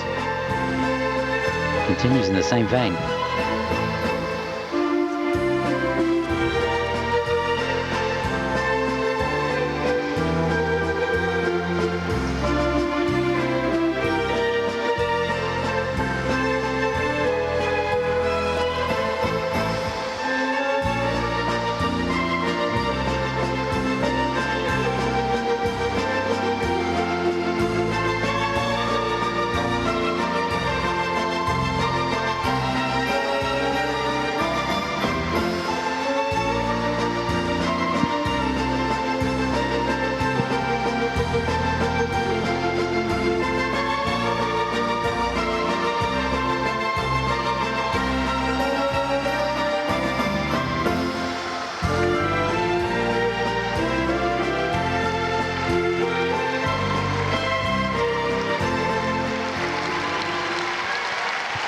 Beautifully presented.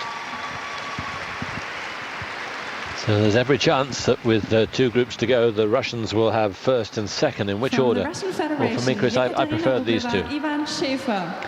Yeah, I think that, again, they've got a great look, haven't they? They really command the dance, and you can't take your eye off them. They work together well, great chemistry between them. I said they had good ice coverage. That's a positive. The negative was the lobes that they were skating were a little shallow, and particularly on the 3rd section of the 2nd sequence, so the last half, as they came down in front of the judges, it looked to me as though everything got a little bit smaller than it was the first time round. Explain lobes. The lobes, the curves the pattern makes. And it's important that you really get out into the middle of the rink and back out towards the board, so you're really skating on big curves. And the judges looking to make sure that you don't flatten them off, and I felt they did. They were a little bit tight and straight, skated in a straighter line down that last section of the 2nd sequence. But apart from that, it looked very, very nice indeed. Occasionally felt he was a little tight, could get down in the knee a little more. You can see there. He's very upright. He is. And that's important. The upper half of the body's got to be good. Got to keep your hips underneath you and really strong.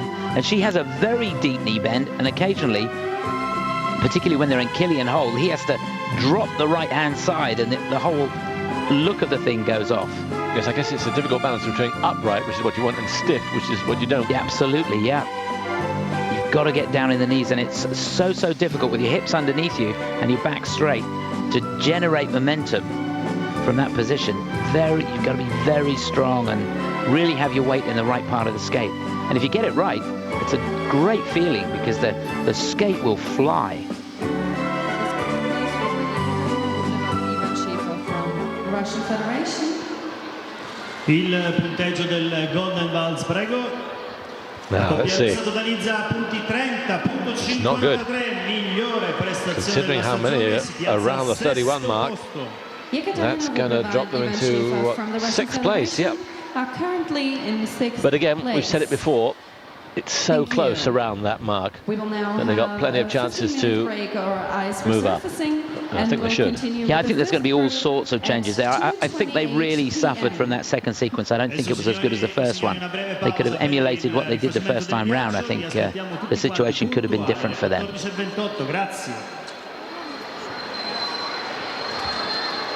So that's where we are at the moment. The Russians are first with Bobrova and Soloviev. Then Zadorozhnyk and Palavela for Ukraine. And then the Hungarians, perhaps slightly undermarked, Hoffman and Zavozin. And then we move down. You feel like looking at these marks, don't you, that the ISU are trying to say, actually, we don't need the compulsory dances, because it's all so close anyway. Yeah, it is very close. It's going to change a lot on the original, those placings. And 14th for Chipwood and Henretti for Great Britain, but remember, it's very close there as well, so they could move up. We're going to take a break, but there's plenty more while the ice is being resurfaced. Back in a moment. Welcome back. You're live with us. This is the situation. Zaretsky's will go first for Israel. Then Vanessa Krohn and Paul Poirier for Canada. Then Emily Samuelson and Evan Bates for the USA. Sinead and John Kerr will be the penultimate skaters in this group, and then the Olympic champions. It's great to see them here. Tessa Virtue and Scott Moir.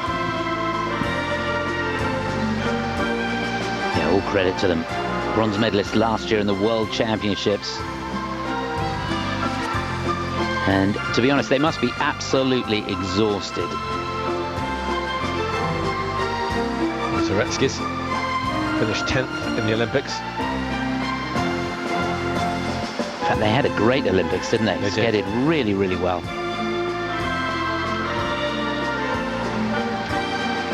And I'm sure you want to see more figure skating on this opening day of the World Championships, and we've got more for you. If you're watching in the UK, just after 6 o'clock, around 6:05, live on British Eurosport, the start of the pairs. 7:05 Central European time.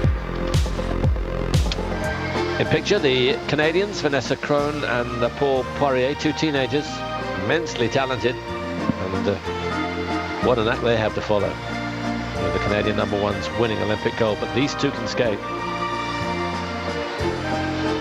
Yes, they've got that distinctive North American style, haven't they? Very tidy, beautiful extensions. And here are the American number twos. They were third in nationals. Went to the Olympics and finished in 11th place. Very good performance from them. 11th in the Worlds last year in LA. Former World Junior champions Emily Samuelson, Evan Bates. I think they're a couple to mark for the future, no doubt about that. And there's Sinead and John Kerr. Can they get a medal here? It's been a little disappointing this year. Hopeful of a medal at the Europeans. Finished in 5th. Olympics down to 8th. That was a real worry. But they've still got an outside shot of a medal. They've got to do all 3 parts of it, though, impeccably. He's got to get his twizzles right. Yeah, that's right. And here they are, the Olympic champions. Good on them for being here in Turin. Yeah, absolutely. You're here to that.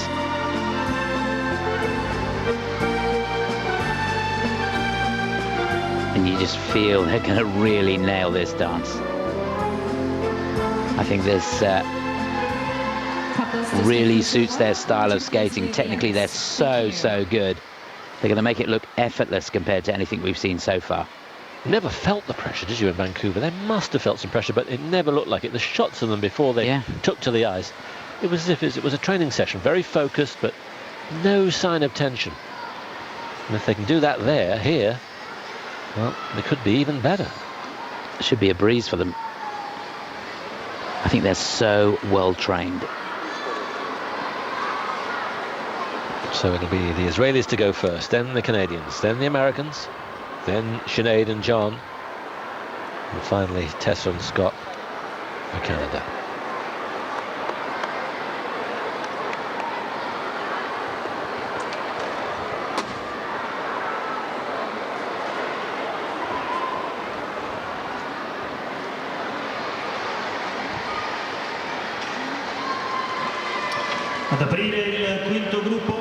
Now the brother and sister from Israel. Originally coached by their parents, and now with the wonderful Galit Chait, the 2002 world bronze medalist with Sergei Saganovsky. 10th in the Olympics, 7th in Tallinn. A little disappointing Tallinn, but a good Olympics for Alexandra and Roman Zaretsky. Their season's best would take them into first place.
Terrific presentation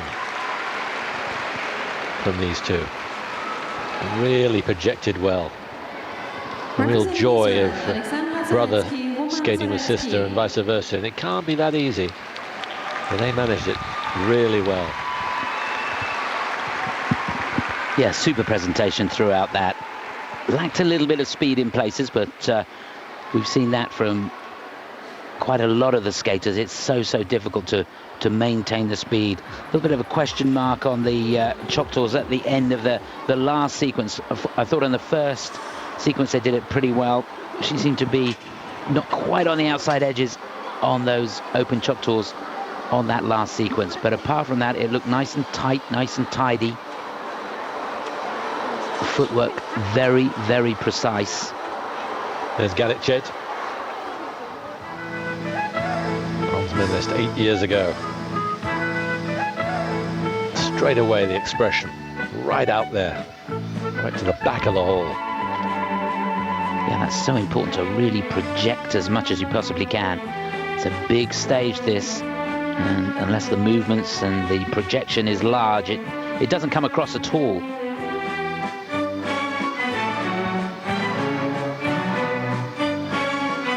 Really positive on the turns. Beautifully strong on the edges, and lovely deep outside edges there on the cross roll. So he's just taking a glance at the boards because they were very tight on space in a couple of places.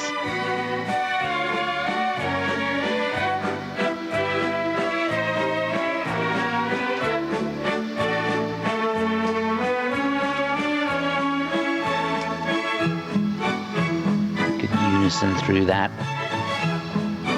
nice and tidy, tucking back in behind, and there that presentation. Great chemistry for a brother and sister team, that's for sure. Yeah. Can you imagine the amount of time that they spend together? Yeah. They look very comfortable in each other's company, very comfortable out there on the ice. That's good. 33.79. Top of the pile for the Zaretsky's. By just over a mark. Thank you. From the Russians, Bobrova and Soloviev. The next couple representing Canada. Now to the teenagers from Canada, runners-up to Virtue and Moir in Canadian Nationals. 12th in the World Championships last year in LA. 14th, a little disappointing for them, in Vancouver. Turns to a tone. She's 19, he's just 18. Vanessa Krohn and Paul Poirier.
Vanessa Krohn and Paul Poirier for Canada, and quite a few Canadians have made the trip, as you can see. A lot of them spent out after the Olympics, but they're slightly better off, made the trip here as well. It's almost a religion in Canada, and boy, were they rewarded in Vancouver. Yeah, they certainly were. And these two skating very, very well. Thought it was a nice, clean, precise dance. Thought the cascade and dip could have been a little bit lower. Hopefully we get a shot of that. But nevertheless, a good performance. My only criticism with these two is that I feel that he's so conscious of being upright and getting that waltz feel. Sometimes he forgets about her. It almost becomes all about him. Yes. I think it's a good quality, but taken a little bit too far.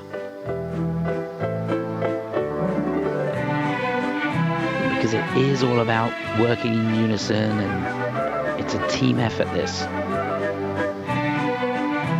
They both have a very strong skating technique. And for the most part, there was plenty of unison. Absolutely, yeah. Look, beautiful deep left back outside edge. Timing of the footwork, super. Through those left forward outside 3 turns.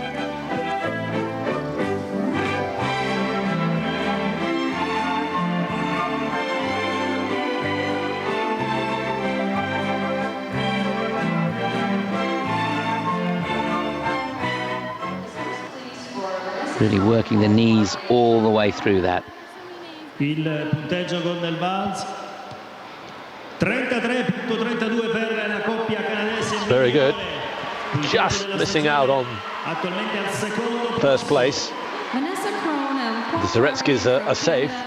Second place by what, just 0.4 of a mark. Thank you. For Vanessa and Paul. And plenty of chance to improve in the original dance tomorrow. Now the Americans, Representing the United States of America. third in American National Championships, 11th in Vancouver. She's just 19, he's 21. Emily Samuelson and Evan Bates.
He just had a little bit of a hiccup the first time round here. No problems this time.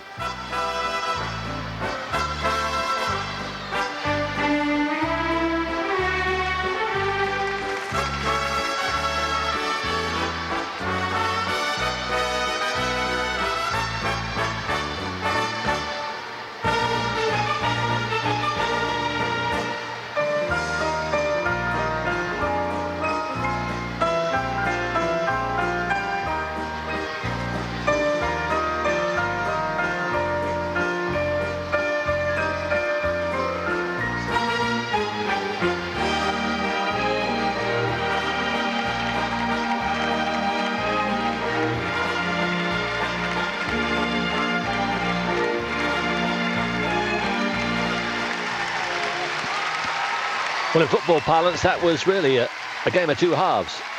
First sequence looked edgy. I thought 3 or 4 difficult, snatched, hurried motions. And the second sequence looked so serene, so fluent. Yeah, nerves can play a big part in this, and I think they're just going through that now. Emily didn't seem to settle in until the start of the second sequence, did she? Very, very dicey at the end of the first section of the first sequence. But once she got into a game, it was absolutely super. I really love these two. They've got a super natural skating technique. Very, very clean. The precision on the turns is to die for when they get it right. And they've got a natural projection in it. Sometimes Yes. the projection seems forced. Yeah. But not there. It seems so natural. They don't look delirious about what they've done, though. No, I think they know that it wasn't quite what they were looking for, but a long, long way to go, as long as they're in contention at this stage and not drop too much. There were no major catastrophes. It was just she didn't seem to have a weight over the skate, and every now and then just seemed to catch a crab.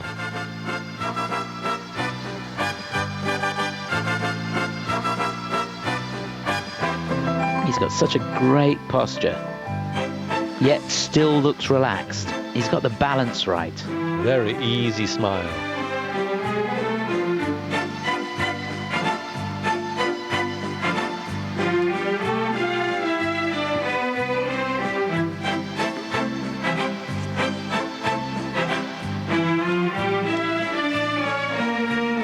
Gorgeous extension. As always with the Americans, you're going to get a lovely extension, and whatever position they're going to get into, it's going to be matching, and you feel it's been really worked on. So the top mark, number 33.79, that's for the Zaretskis. Can they get close to how close? Yeah, that's not bad. 32.61. That will take them into third place. New season's best. Very close to their all-time best, 35.11. So it's Israelis who lead at the moment, then the Canadians, the Americans tuck in third.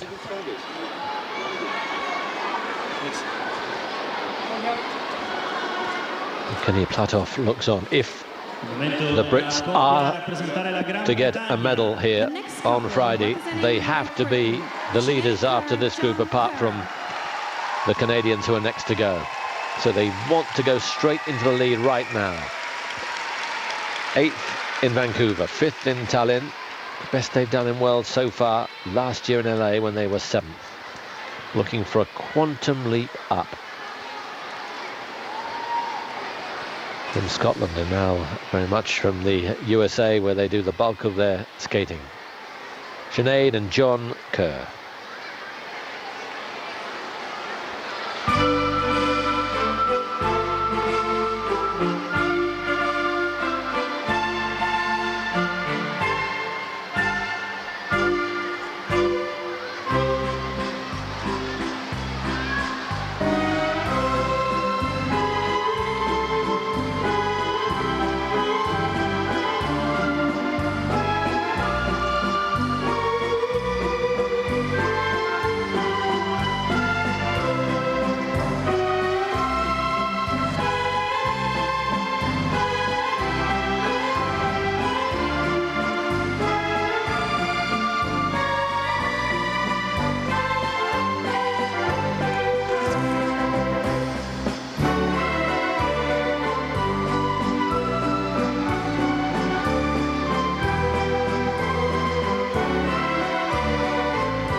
That was a super first sequence. Let's hope they can keep it going.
That will do. Terrific start to their effort to get a World Championship medal. Representing Great Britain, Sinead Kerr, John Kerr. To me, they look foot perfect. Chris will give a closer analysis, but I love what I saw. Sinead and John starting well. Yeah, to be honest, Simon, I honestly don't think they could have skated that any better at all. I thought when they went out there, there was a real sense of nerves, particularly from Sinead, who's usually a real cool customer, but she looked a little nervous right at the start. But as soon as the music started and they got into the dance, I thought they skated it really, really well. Sometimes John can be criticised for not finishing stuff off quite as precisely as he could, but there I thought they couldn't have done any better. Great character at the beginning, and that seemed to settle them down. They're both great characters and don't mind acting and hamming it up a bit, and I think that just settled them down, and once they were into it and got into the zone, it was fantastic. Sinead has such a lovely flow and really beautiful deep knee bend. She really does get into the ice. And John there, well, we've seen him have problems with some of the turns, and let's hope that doesn't happen here in Turin. Beautifully over the skate throughout that dance. Well done, both of you. Great job, guys. Most seasoned campaigners in this competition. Sinead 31, John 29. A decade older than the couple vying for a gold medal here. But they looked as sharp as ever there. 37.02 is their best. 33.79 to oh, good. Yes. Really, really good. This is a terrific start for Sinead and John Kerr. Sinead Kerr and John Kerr from Great Britain are currently. Of course, there'll be better marks, but they put themselves in the frame for a medal. They have indeed. I honestly don't think I've seen them skate the compulsories any better than that. I thought it was super. Igor Spielband. Next couple representing Canada. What he's been through over the last 12 months with the two best ice dance couples in the world, and this is the couple who finished top of the pile in Vancouver. Quite brilliant. Can they repeat? Tessa Virtue and Scott Moir.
Well, it seems even better now. They have the aura of being Olympic champions. Super style. It seemed effortless and so enjoyable to skate as well as to watch. Yes, it's amazing, isn't it? I think the great thing that Igor Spielband has achieved with both of his teams is the lightness across the ice. It's almost as if they don't touch the ice. They are so light, and you're right, it looks effortless because their weight's always in the right place. They work the skate, they able to generate speed out of the edges. Just absolutely super. Presentation beautiful, and you really did feel that they were on a dance floor, just having the time of their lives. Really loved it. I think Klimova, Ponomarenko, the inventors of the dance, and Dubova, they'd be absolutely thrilled with that interpretation.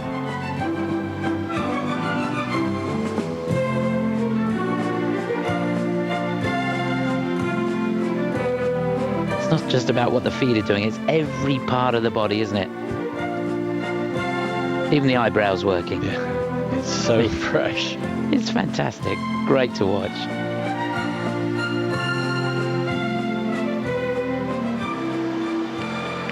The scores, please, for Tessa Moir from Canada. So they got 42.74 in Vancouver. How close to that can they be? Oh, even better. 44.13. That's their best ever score, not just the season's best. From Canada are currently in first place. And they rocket into the lead. Thank you. McCur's put in their place, but don't worry, almost every other couple will be put in their place. It doesn't thwarted them of a chance of a medal, but we know the gold medal is between these two and the Americans to come. Yes, it is, and it's going to be interesting. There's no doubt about that. That was a beautiful interpretation of that dance, I thought. And well done, John and Sinead, because they skated it out of their socks this afternoon. Yep. It's as good as we've seen them. So the placing isn't that important, although it is quite important. The big thing is to be in touch with third place, and I'm sure that's given them a shot. We'll find out over the next 40 minutes or so, won't we? We will. Christina Chitwood and Mark Henretti, 19th, so they're going to be 24th.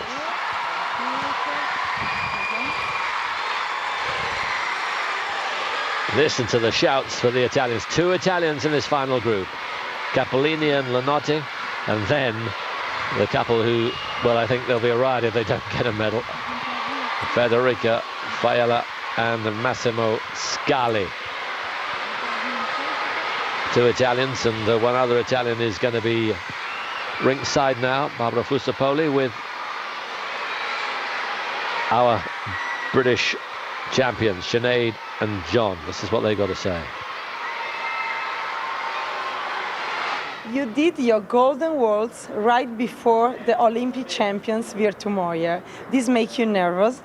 Not really, actually, because we've skated with them for so many years now. They're just Scott and Tessa to us. You know, they're amazing skaters, but you know, when you get to know people and everything, you just feel comfortable performing with them. So for us, it was no problem. Well, I would rather skate before Moir than the Italians, I think, because I think that there's going to be a really great cheer for the Italians here. So for us, it was better there was no Italians in our group, so it was nice and peaceful. So we'll be very strong competition here. Listen, which is your goal for this competition, and how will be your future as an athlete? It's very difficult to say. I mean, Tess and Scott and Meryl and Charlie have been well ahead of everybody this season. Massimo and Federica, you know, they have a little bit of home advantage here, so that'll help them. So, I mean, we're looking at definitely trying to, definitely try and finish in the top 5, hopefully better. And for the future, we don't know. We'll wait and see after this event. Yeah, like John said, I think it's going to be really tough. I mean, obviously, there's a bronze medal there that we're aiming for. I think probably first and second is out of our reach, but for bronze, it's very tough because Massimo and Federica have skated very well all season and have had a good season, so it might take a lot to do that. But we've changed our original dance back to our Scottish one, which we did a couple of years ago. Yeah, we know. So we're hoping for a little bit of audience reaction. If it doesn't place higher, it doesn't matter. As long as we get a good cheer, we're okay. Okay, so you will discuss about future in home. Yeah, you have time. Probably. Yeah. Yeah. Okay. Yeah. Good luck. Think about it. Good luck. Thank you. Bye. Thank you. Keeping their cards very close to their chest, and they've got every reason to do that. And what happens over the next 4 days, I think, will be instrumental in that decision. If they can see good signs, who knows, they might carry on. But certainly that was a good sign, not just the way they skated, but the way they were marked. Yeah, the judges going with them, and I've got to say as well, I think changing the original dance is a perfect move, because that was a super program, and they're going to get the audience behind them, there's no doubt about it, although the crowd here is going to be really behind the Italians. And there are the runners-up in Vancouver. Chris was saying he's got a sneaking suspicion that they might finish top of the pile here. Still got that after what you've seen from the Canadians? Absolutely, yeah, I'm going to stick to my guns. Good. I like it. But we know it's going to be very, very close. These two were miraculous, weren't they? Yeah, just amazing. I mean, they've had the season of their lives. They've been unbeatable all season until they got to Vancouver. Yeah, and put in as good a performance as some of them when they won the competition and didn't. Yeah, and, the atmosphere in Vancouver just helped the Canadians a little bit, raise their game. They won't have that advantage here. These two will, though. Yes. It's going to be very noisy here in the next half an hour. Yeah, I think it's going to be incredibly difficult for John and Sinead to beat these two here, unless they make a mistake, and that's possible. You've seen it from them in the past. She is some feisty character. Barbara Fusipoli, who's doing our interviews, we can remember her. We'll never forget her for some of her expressions, but I think Federica can match her for many. So it'll be the French to go first, Pesce Borza, then Capolini and Lanotti for Italy, then Koklova and Novitsky for Russia, then these two, Davis and White, and finally Faiella and Scali for the Italians. And the school kids who've got some of the cheap seats here are making themselves heard.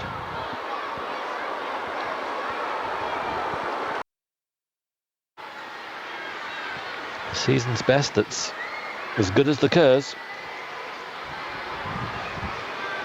Natalie Pesce and Fabian Borza.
the standard now is of the very highest order, and although she is an alluring character, Natalie Peshala, I was looking a lot at Fabien. What a strong skater he is.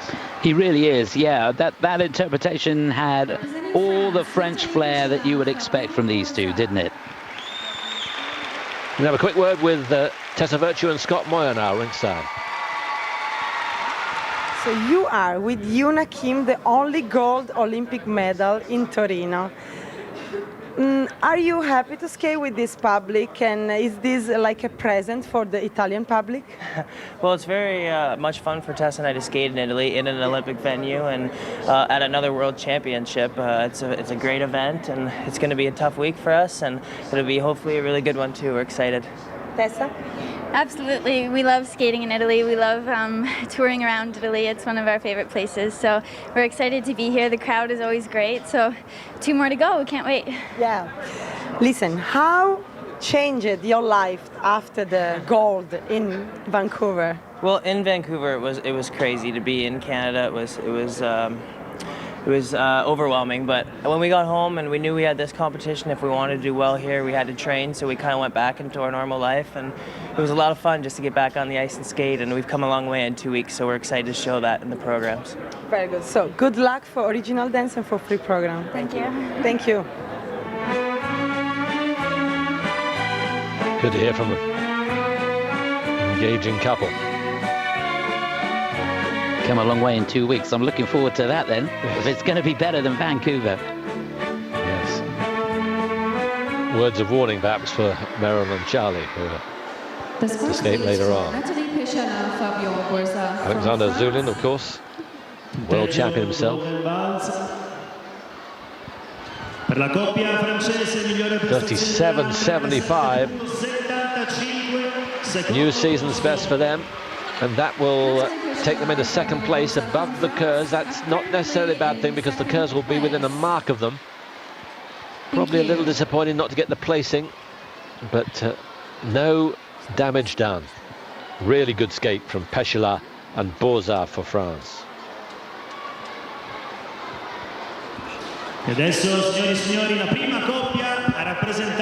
So a lot of noise, you can hear it. Second in the Italian nationals to Faiella and Scali. 12th in the Olympics, nothing less than the top 10 place will do here. Anna Cappellini and Luca Lanotte. Their 4th World Championships.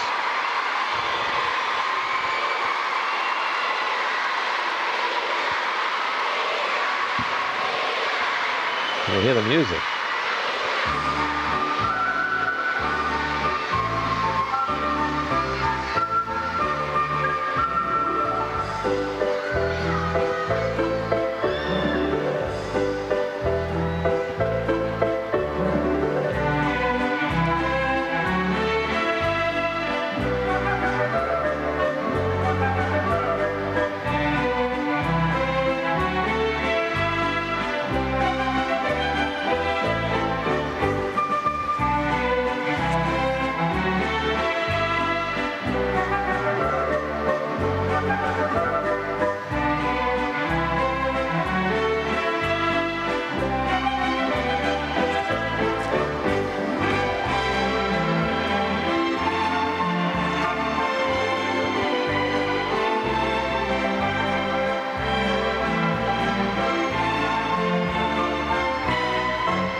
Well, there must have been a lot of pressure for them, the biggest pressure they've had in their lives. And they responded well. Romana Hajanar, part of the coaching team. These two based in Milan. But the supporters here in Turin, very happy with what they've seen. Absolutely right too. I thought they skated that super. I love these two. I think they're another couple that you really, really want to watch for the future. I think she's got the look of Sasha Cohen about her. Yes. And that little that cheekiness. Super. Technically very, very good. He looks like he's just stepped off the stage to me. I think their presence is probably second to none, and what a great foresight from the organisers here to bring the school kids in for this last group. And the best looking couple in Ice Dance, apart from you and me, Chris. I'm glad you said that. But they are a striking couple. Yeah, everything is so sharp. And look at the chemistry between them, doing those turns. Great eye contact between them, and it's supposed to feel there should be a joy while they're skating, and you absolutely sense that.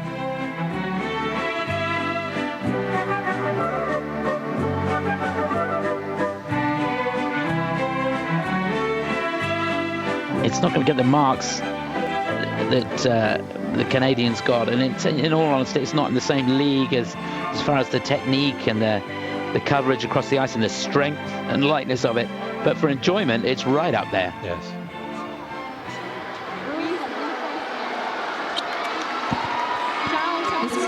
It made it seem like fun. How much fun will the judges give them? Second place, 37.75. No, surprisingly low. 34.05. It's fourth place. Are currently in fourth place. But way down behind the curves, some 3 marks down. So that's good news for the Brits. Perhaps a little disappointing for the Italians there. I think their time will come. Later this week or later in their career? No, later in their career, not this week. Right. But they're putting down a marker. So here are the Russian number ones. Remember, no Domnina and Shablin. They're not here to defend the title they won in LA last year. So here are the Russians' biggest hope. Yana Koklova, Sergei Nowitzki. Poor in the Olympics when they finished 9th. Bronze medalists in the European Championships in Tallinn.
Another very good challenge from Klimova and Nowitzki for symmetry and precision.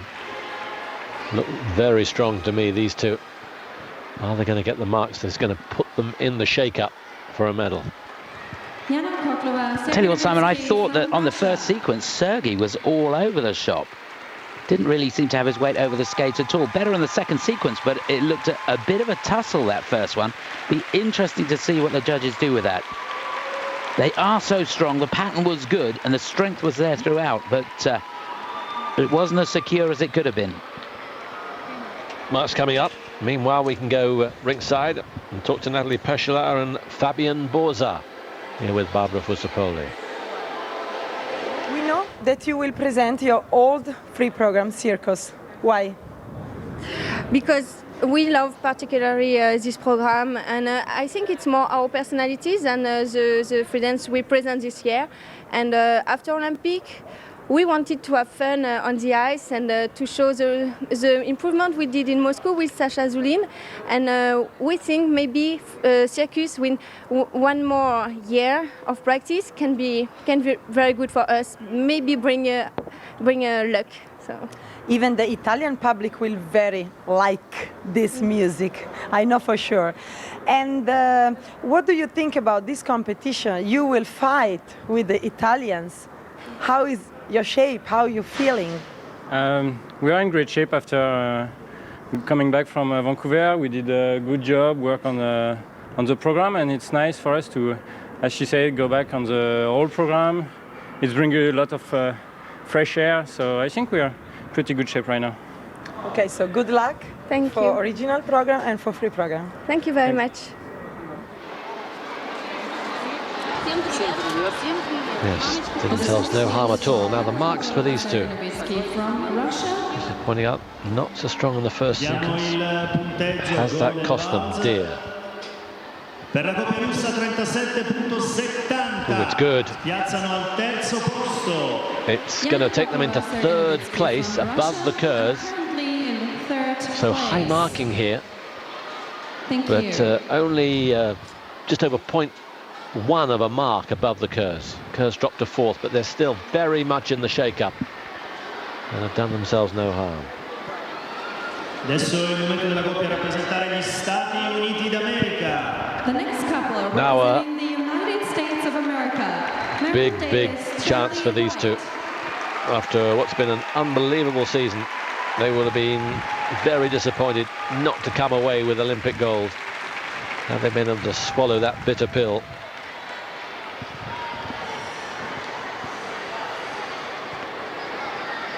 (44-13), remember, Virtue and Moir. Here are Davis and White for the USA.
Well, it was a characterful performance from these two, who must have been sick to their boots, really, having put what looked like an unbeatable performance, unbeatable sequence of performances in Vancouver, only to find out they were second best. I have to say, Chris, I didn't think they were at their best here today. I thought it was really, really good, actually. I thought they were really light across the ice. Love the sharpness from these two. It's a slightly different interpretation again. And they're sticking their neck on the chopping block a little bit. But I really, really enjoyed it. I think technically they have such quality on every step. It's so precise and secure. And they sold it very, very well. Didn't seem to have perhaps the chemistry of the Canadians. The joy wasn't there, was it? But it could have almost been written for them, this, I felt. Lovely lilting style, the flow through those toes, a natural knee bend through that inside three and onto the back outside edge. As you say, again, that lightness of touch. Yeah. Just extraordinary. And it's if you get the knees working right and you get that rhythm going, that's what creates that lightness and flow across the ice, which these two do just beautifully. And everything they do is, you know, to the max. Every extension is, you know, really thought out. So they got 41-47 in Vancouver. They need 44-13 or more. Not quite. They're quite happy with that because there's nothing between them. Under a mark. So easy to turn that around. And the rankings are very much as we suspected they might be. Davis and White move into second place. I think that's how the season's gone. It's been a tussle all the way through between them and the Canadians. Here they come then. Listen to this. The last couple representing Italy, Massimo Scali. They've been on the podium at Europeans. Indeed, they were silver medalists in Tallinn, but they've never been on the podium at Worlds. This is their time, if it's ever going to be.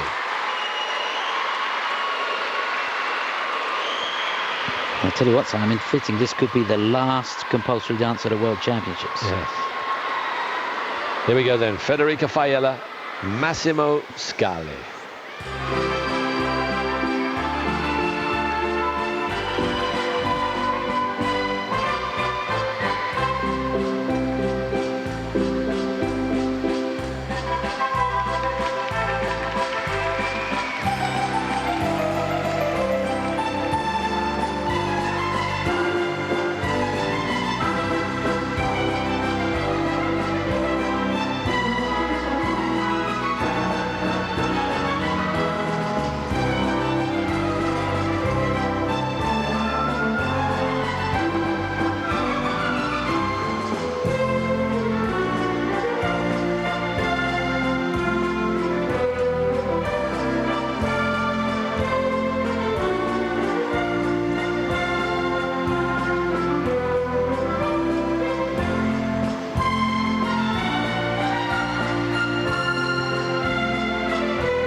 Wow, that was good.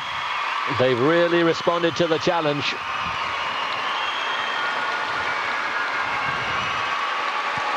Can you imagine how they've been feeling over the last few days? Building up to this. At last their challenge is underway. Is it going to be the climax of their careers? They've been together over a decade. Federica 29 now, Massimo 30. They're never going to have a better chance than this. And they really have got underway with a kick-start.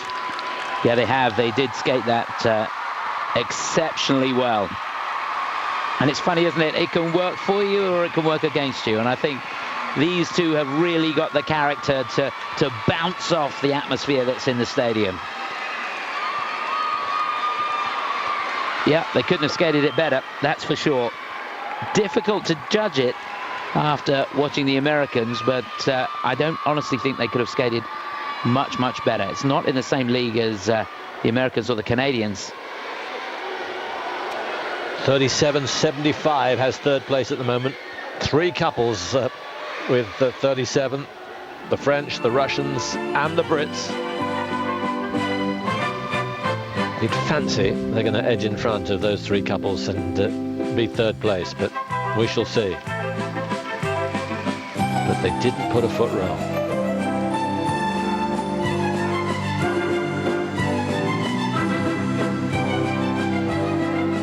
Good speed at the beginning and that air of confidence that these two have.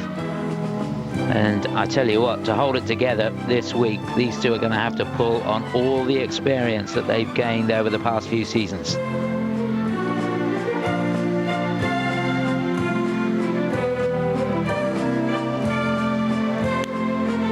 It would be fabulous for them to win a bronze medal here at home. And the crowd expect nothing less, really. Oop.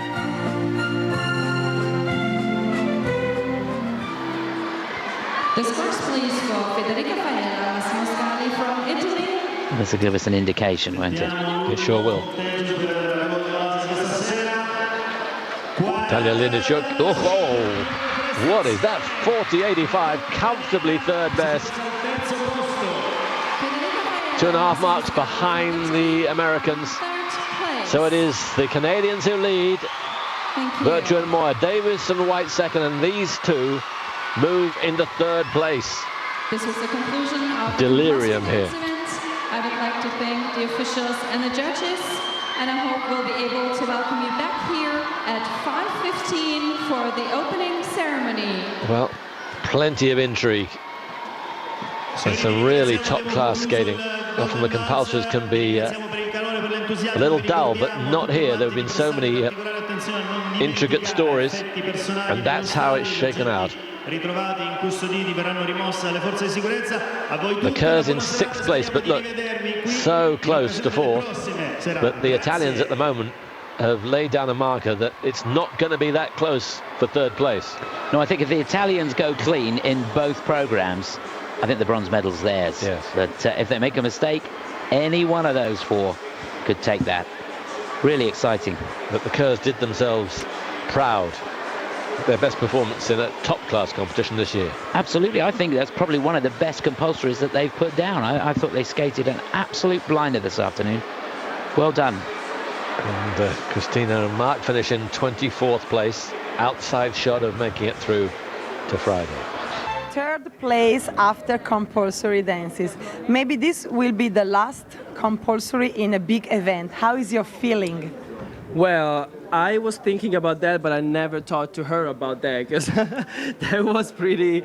Well, you know, it makes you think, and you feel that you have even more pressure because you wanna, you know, we will be probably the last ice dancer that ever skate the compulsory. So we want to do, you know, be able to do a good job today, and we skate really well, and we are really happy, and yes. It's in Italy, so everything gets even more happier.